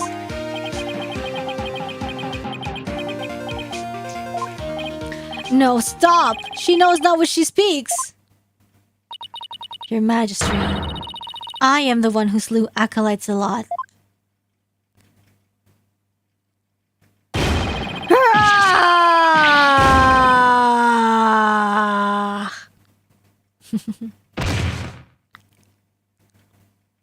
Okay. Abbot and me! Bailiff, summon a physician at once. Okay. The physician is now attending the high priest, so there is no need to fear. What do you mean he's dead? Physician for who? No, let us continue. And what about the half of him called Maya that's still among the living? Mrs. and me, will you tell us everything you know? The truth is, I am a rebel, just like my husband. This tragedy unfolded before the rites, during the Feast of Blessings. I had gone to the rebel hideout to prepare it for that escape. And that's when Acolyte's lot suddenly appeared. Yes. Prey was shocked when he saw me there. Acolyte's lot did not know you were a rebel? I do not believe he did. I believe he was there simply to investigate the hideout. And then he suddenly came face to face with Mrs. and me. So, the true identity of the rebel hunting lady Kee'ra was Praise-a-lot? Yes. He was a member of the secret police, serving directly under the Minister of Justice. The secret police?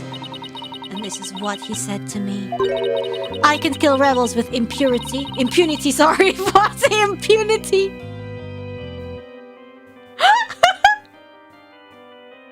The Justice Minister has my back. He was using his position within the secret police to deal us rebels a heavy blow. Sorry, because he keeps saying putrid this, putrid that, you know? But murder sanctioned by the crown is still murder. Real. Even without the DC Act, Dirk and his insurgent scum buddies' days are numbered. So that's what he's talking about. What's that supposed to mean? Let's just say, I got a little trick up my sleeve, so I'd watch it if I were you. Because you've got a defiant attitude. Like one of them dragon dupes. The trick up Minister Inga's sleeve was Lady Kee'ra. No, this can't be. My father would never. This must be a bolt out of the blue for Rafa. This explains why Acolyte's lot abandoned his real name. Yes. He even went as far as covering up the tattoo that all Coritis clergy members receive. Lady Kee'ra was a member of the secret police? That explains why no order was given to investigate her attacks. And guess I'm not alone in hearing this for the first time. Damn! But, this cannot be! Is this true? The Justice Minister is sanctioning state-sponsored murder? Rafa be like, after this stream, whoa. Peace. Now, lady in me, please continue. Prey suddenly lunged at me. That's when I pushed the stone slab towards him with all my might. But I never meant for what happened next to occur. Like, honestly, like, the rebels aren't even the bad guys, you know? Allow me to take it from here. Abbott and me, are you sure you're alright now? It's Progante power! I'm sorry you had to see that. But you need not worry about me. I'm already dead. Please, we need to know what was so important that you would take your own life. After I learned that my wife had accidentally slain Zalot, I chilled his body with snow to make it seem as if he died more recently than he did. Then I later moved it to the Plaza of Devotion and inserted the dagger into his wound. The plaza was empty at the time, for it was before prayer time had started. Finally, I placed his body in the prayer pose, knowing that no one would notice anything was wrong. Wait, how could you do that? Won't the body get, like, all stiff? Until the rite had concluded. It is perfectly plausible that no one would disturb him if he seemed to be praying. We do treasure our prayer time, after all. So you admit you tried to pin this crime on Maya Fey? Yes, this was all my doing. I never told my wife of my plan, for surely she would have tried to stop me. Rigor mortis takes a while? How long? For science. How did she get Miss Faye's fingerprints on the dagger? I had her hold it while we were rehearsing the rite the day before. And right before the rite, I drugged her with a sleeping agent. Oh my gosh, the agent is sleeping? Don't wake him up. Then I put Lady Kee'ra's robes over the Warbud statue. That means Maya was probably already groggy by the time of... Oh, so that's how he manipulated the whole thing. Like, he put the rope over the bird. That's crazy, bro. Okay. Did we came up with this conclusion like two months ago? Because I can't remember. We knew Maya was drugged. She said it. I'm pretty sure. Man knew how to game the seance. True. Finally, I ended my own life to ensure that the crime would appear to have been by Acolyte Faye's own hand. 4 hours for rigor mortis? Okay. But when your body was discovered, Lady Kee'ra's robes were on the ground. How did they end up there if they were on the statue? After I impaled myself on one of the statue's dagger-like feathers, I used the last ounce of my strength to hurl my body backwards and take that thing with him. As I did, I grabbed onto the robes, taking them with me as I fell back onto the ground. How terrible! What possessed you to do such a thing? Not Lady Kee'ra, certainly. You needn't have committed suicide simply to frame the accused. Prosecutor Sabmadi, as one well-versed in our kingdom's legal system. It's a legal system problem, Dan. I would expect you of all people to understand. Understand what? This kingdom's legal system. Mrs. Inmi's crime. Your suicide. It can't be. That would be sadder than sad. Why, I believe the defense knows of what the High Priest speaks. Yes, I finally understand. This explains why the High Priest took his own life. Shoot! What?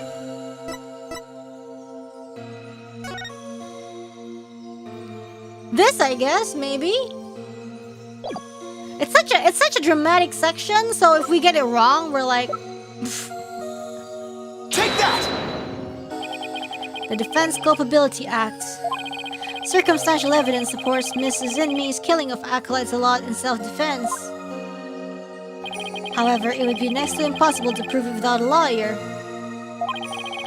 That's why the High Priest wanted to pin the crime on Maya Fey. I fail to see what that has to do with his suicide. In Korean, The divination seance is the most important piece of trial evidence. The High Priest wanted to frame Miss Faye as a serial killer. It was a clever plan in which he made sure he'd see Lady Kee'ra in his final moments. The lawyer speaks true. That is why I placed Lady Kee'ra's robes upon the Warbod statue. I made it seem that the acolyte Faye was the rebel hunting Lady Kee'ra. But... are you saying you used my divination seance to produce false evidence? Dude, Rafa is just being bullied at this point. Let the girl go.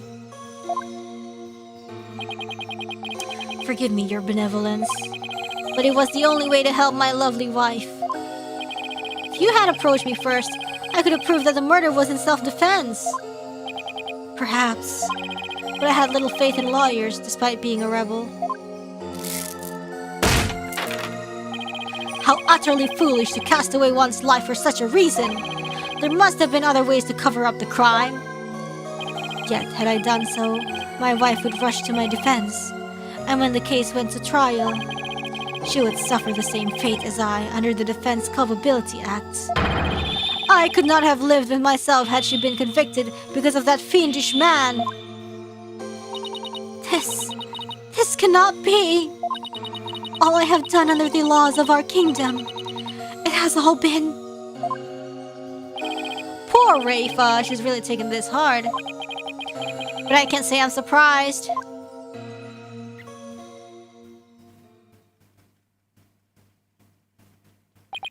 Mr. Phoenix Wright, it is time to show the might of your legal prowess.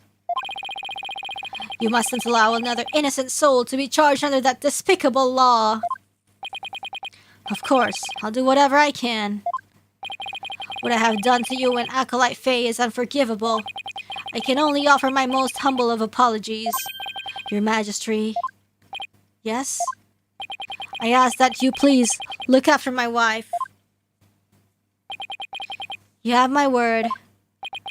Your benevolence. It is time that I return to the Twilight Realm. The Magatama of parting, if you please.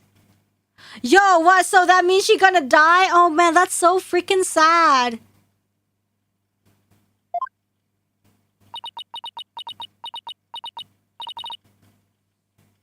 Very well. Your benevolence. Please allow me the honor. Yes. We proved it was self-defense? I guess so. So she's not gonna die? Okay. It would be more fitting for you to send him on his way. Mrs. and me. Darling, I'm so glad I was able to see you one last time. Thank you for everything.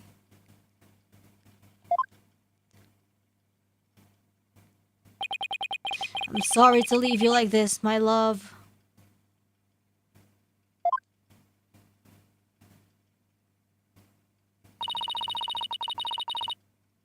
But now, you can watch over me from the world beyond.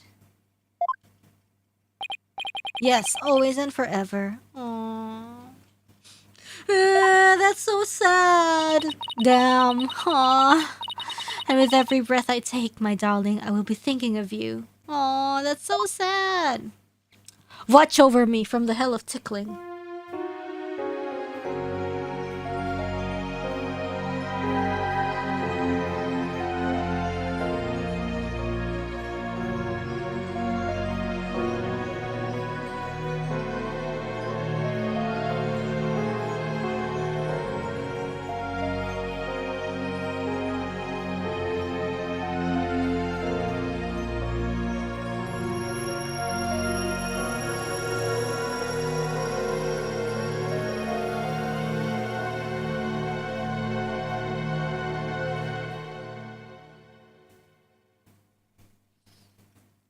Aww.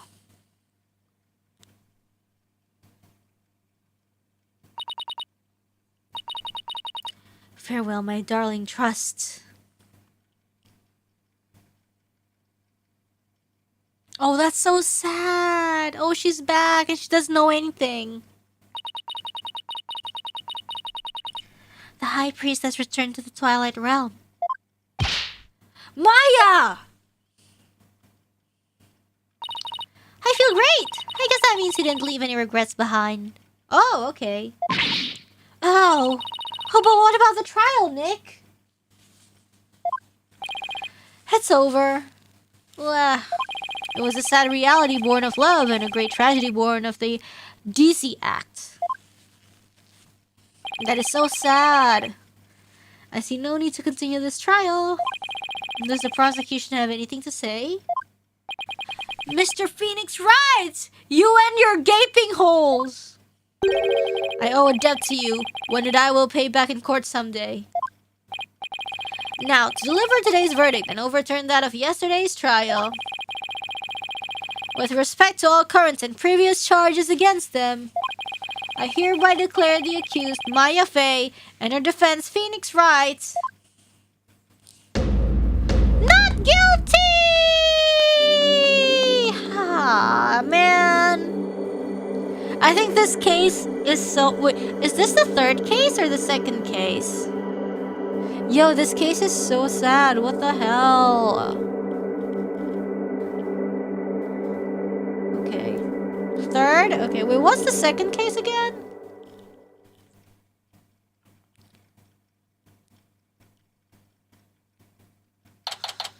Dang, that's depressing. Dude, what? Ah, second was Trucy case. That's why I didn't remember. Because it wasn't set in Korean. So what I was thinking, Nick, the legal system here is really stacked against their offense. Yeah, the legal system in this country in Korean. It's totally unfair. Yeah, it even forced the high priest to make the ultimate sacrifice just to protect his wife. It's so sad. It's just so sad. Protect the status quo or join the revolution. If the real Lady Kee'ra were here, I wonder which side she would take.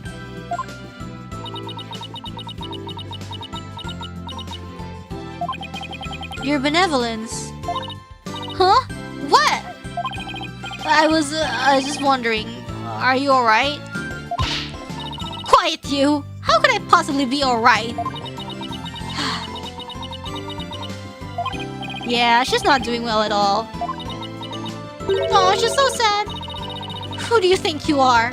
Suddenly appearing before me. Trampling my insides underfoot and plunging the hall of justice into utter chaos. You even desecrated my mother and father's teachings, you soulless infidel! Oh, we said infidel earlier in the stream. Oof, that was a bit more extreme than usual. What am I to do? I had always believed that communing with a victim's mitama would lead me to the absolute truth. But each time you overturned my insights, it was revealed that they served to support false charges rather than the truth. I am left now with that heavy truth in my heart. I'm sorry, Reifa. Perhaps I am not worthy of hearing the voices of the mitama. That's where you're wrong, your benevolence. What? Oh, it's Maya. Maya? How dare you! Your role is to bring forth the voices of the mitama into our world. If you don't do it, who will? You know nothing, Maya Fey. It was spirit channeling, not a divination seance that brought the truth to light. How dare an outsider like you employ the Queen's secret art? But what can I do? My spiritual power does not even approach yours. Is it not a cruel joke? The royal priestess bested by a lowly outsider? Don't be so hard on yourself. Why not? It is worth at least a laugh or two. You shouldn't talk like that. Huh? Listen, your benevolence? You were just fulfilling your duty, weren't you? And you're the only one capable of performing the divination seance, right? The station of royal priestess is not something to abandon lightly. The station of royal priestess? The people of your kingdom believe in you. But if you really mean all that you just said, then what are they supposed to believe in? You know not of what you speak. Actually, I kinda do. After all, I'm only here training so I can become the master of my village back home. A village master, you say? I did not know. It seems I owe you an apology. For even today, I called you a neophyte practitioner. Yeah, she never knew that Maya's like, oh, I'm training to become a master of my own town. It's alright, your benevolence. Thank you for finally acknowledging me. A future queen and a future village master? I guess it shouldn't be a surprise. Considering they may have had a common ancestor. Haha, yeah, true. Related? They're related? Maya's right, your benevolence. Barbed head? Your insights were a crucial piece of evidence in this last trial. It doesn't matter if they weren't always 100% accurate. You should be proud of what you did. You played an important role in ensuring that justice was served. And besides, your insights aren't the problem here. It's your kingdom's legal system. True.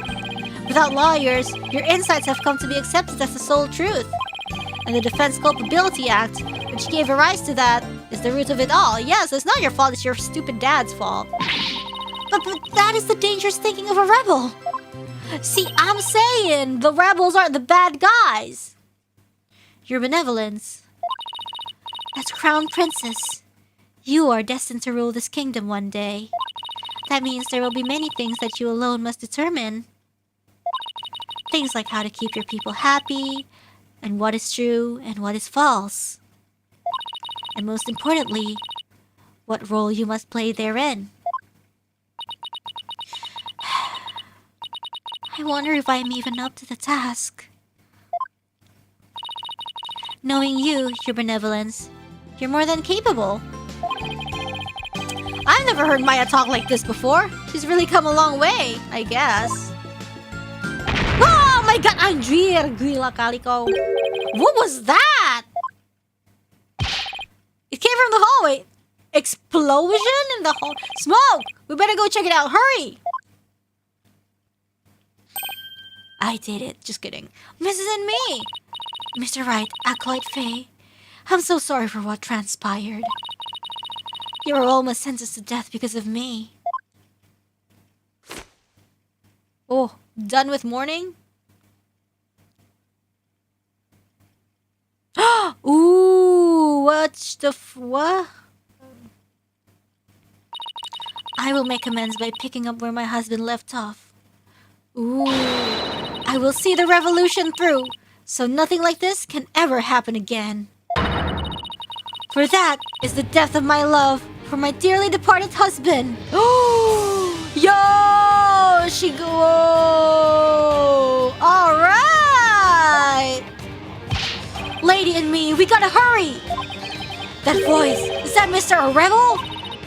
I must tell the people. They must learn that the peace we enjoy is a false one. Maybe keep it down a little bit. One built on the backs of innocents charged with false crimes under the odious DC Act. We have it in our power to forge a society in which the law judges all of us fairly. Hey there, Pee-wee! I wish we had more time to talk, but... Dirk, everything's ready. It's go time. Dirk?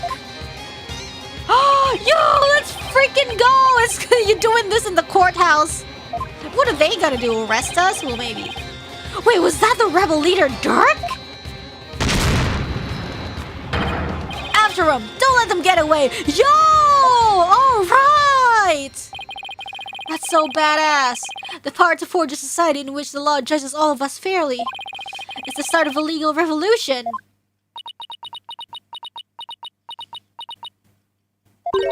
Hey, Nick! Hate to bother you while you're lost in thought. But I just got this great idea! What is it? The Steel Samurai versus the Rebel Dirk! I bet it would make for another awesome TV show!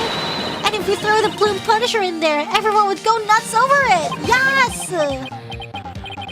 I'll never get what she sees in those shows. But it's good to know that no matter what happens, Maya will always be Maya. Oh my. Oh, jeez. Okay. Wow. What? Nani? Okay, there we go. I'm like confused because I've been using the Switch, and then their A button is like circles, and circles like cancel in here, so I keep Oh my god, that's so crazy. I love this case so much. At least like how it ended. In the middle it got a little bit confusing with like so many bald people and so many confusing names. But wow. That was a great case, and like, you know, it's like woohoo, the revolution is starting, blah blah blah, so and so. I really enjoyed the end of that. Whew, poor Rafa though.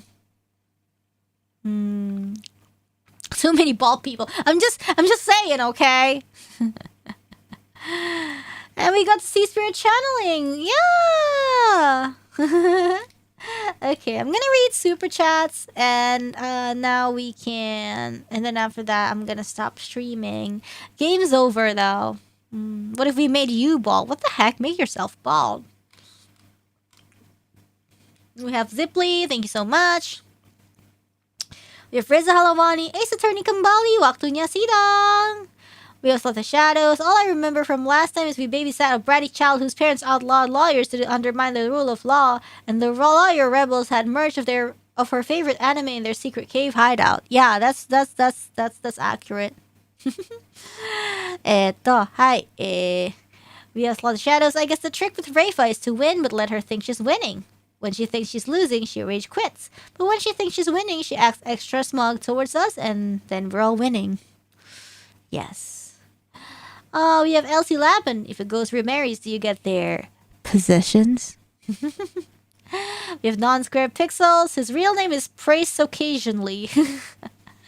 I guess it was worse than that. It was real name. What the heck? Hi. Hold on, give me a second. Yeah, it was. I really liked the ending of this case.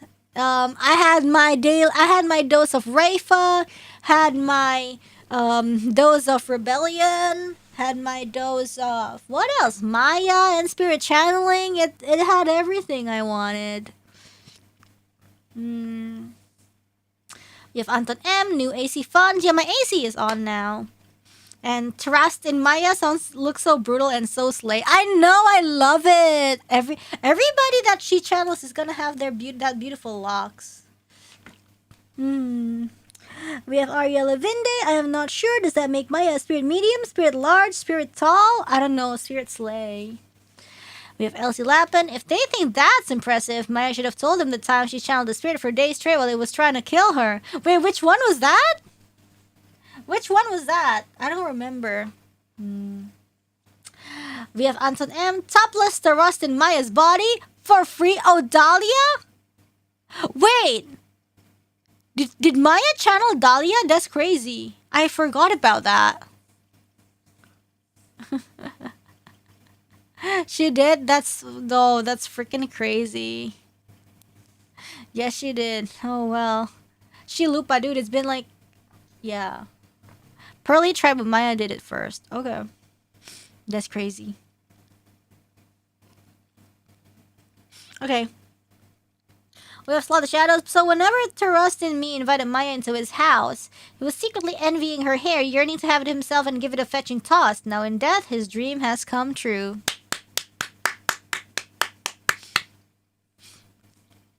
We have Anton M. Nick blessed with a child in this Mpreg mansion. Is this Mpreg? I don't know. Yeah, why did they say pregnant woman can't do it? Pregnant woman absolutely can, and she did. She was the one who technically pushed the slab to kill Zilot. He had no regrets. Wife saved, hair experienced. Real. We have James. Hi, Rainy. How are you today? I'm good, actually. I had a stream this morning, and this is my second stream. Well, technically first stream the next day. There's not going to be any night stream because I want to have a little break. But we continue next time. We have Anton M. Rejoice under Maya's wise guidance. The Korean village will be a village of crossovers. Steel Samurai, Plume Punisher, Gaping Holes, Putrid Brains. Yay! Obviously, because Prosecutor is obsessed with gaping holes and putrid brains and putrid holes and... I don't know, man. Cheese and zombies. We have Love the Shadows. Thank you so much for the Akasupa. I really like Reifa's arc so far, where at first she sees everything in black and white, but as her unquestioned assumptions are challenged, she slowly learns to see more complexity and nuance. It's so well written and they wove it so well through this case. I agree. I absolutely agree. You know, she's just a child, you know, when you think about it. Well, she's so bratty and stuff, but she's a child that was given special treatment, and she knows she's a big deal, is a special. Nobody ever said to her, "Oh, the lawyers are actually good." They were like, "Kill lawyers!" I'm just kidding. But actually, like, she was born in an era past the lawyer, you know? She was born in an era without lawyers, so she was like, who's this devil barbed head? Yeah, she's being corrected during the course of the game. Truly, truly, truly. Yeah, we can fix her. Reifa correction arc, I guess. Reifa brought up with cult teachings. Exactly, that's what, yeah. That's what I'm saying. Chanting death is like community event for them Toro's lawyers. I know, it's like, hey, let's like gather today and let's chant death, death, death. But imagine having to deal with all this when she's like freaking 14, you know? That's crazy, you know? That's why I'm saying, like, a girl having to, you know, carry the burden of, like, all this? That's crazy. Anyways, thank you for the Akaspa. Her whole world crumbled. Yeah. Like, she's got her world crushed today. Man, it's alright. We'll I don't know. We'll cheer her up one way or another. I don't know. I don't know what's gonna happen, but protect Reifa at all costs. So there, mama. Let me see. Let me see if I missed anything. Some days your world collapses. Oof. That's crazy, and I really like this case. Sad. Sad. But also, I don't know. Bittersweet too. Oh, we have someone. Namanya temen aku Kevin lagi ultah, boleh disebutin nggak? Selamat ulang tahun yang namanya Kevin. Makasih. How many Ks left for this series? I'm not sure. At least 2 probably. If I'm not mistaken, I don't know. I'm guessing 3. Okay. Alright. Anyways, yeah, I'll see you guys next time. Excited for the next Ace Attorney. Terima kasih perhatiannya. Thank you very much for your attention. Salam merakyat everybody, and bye-bye. Woo! 全部6ね。やば。バイバイ。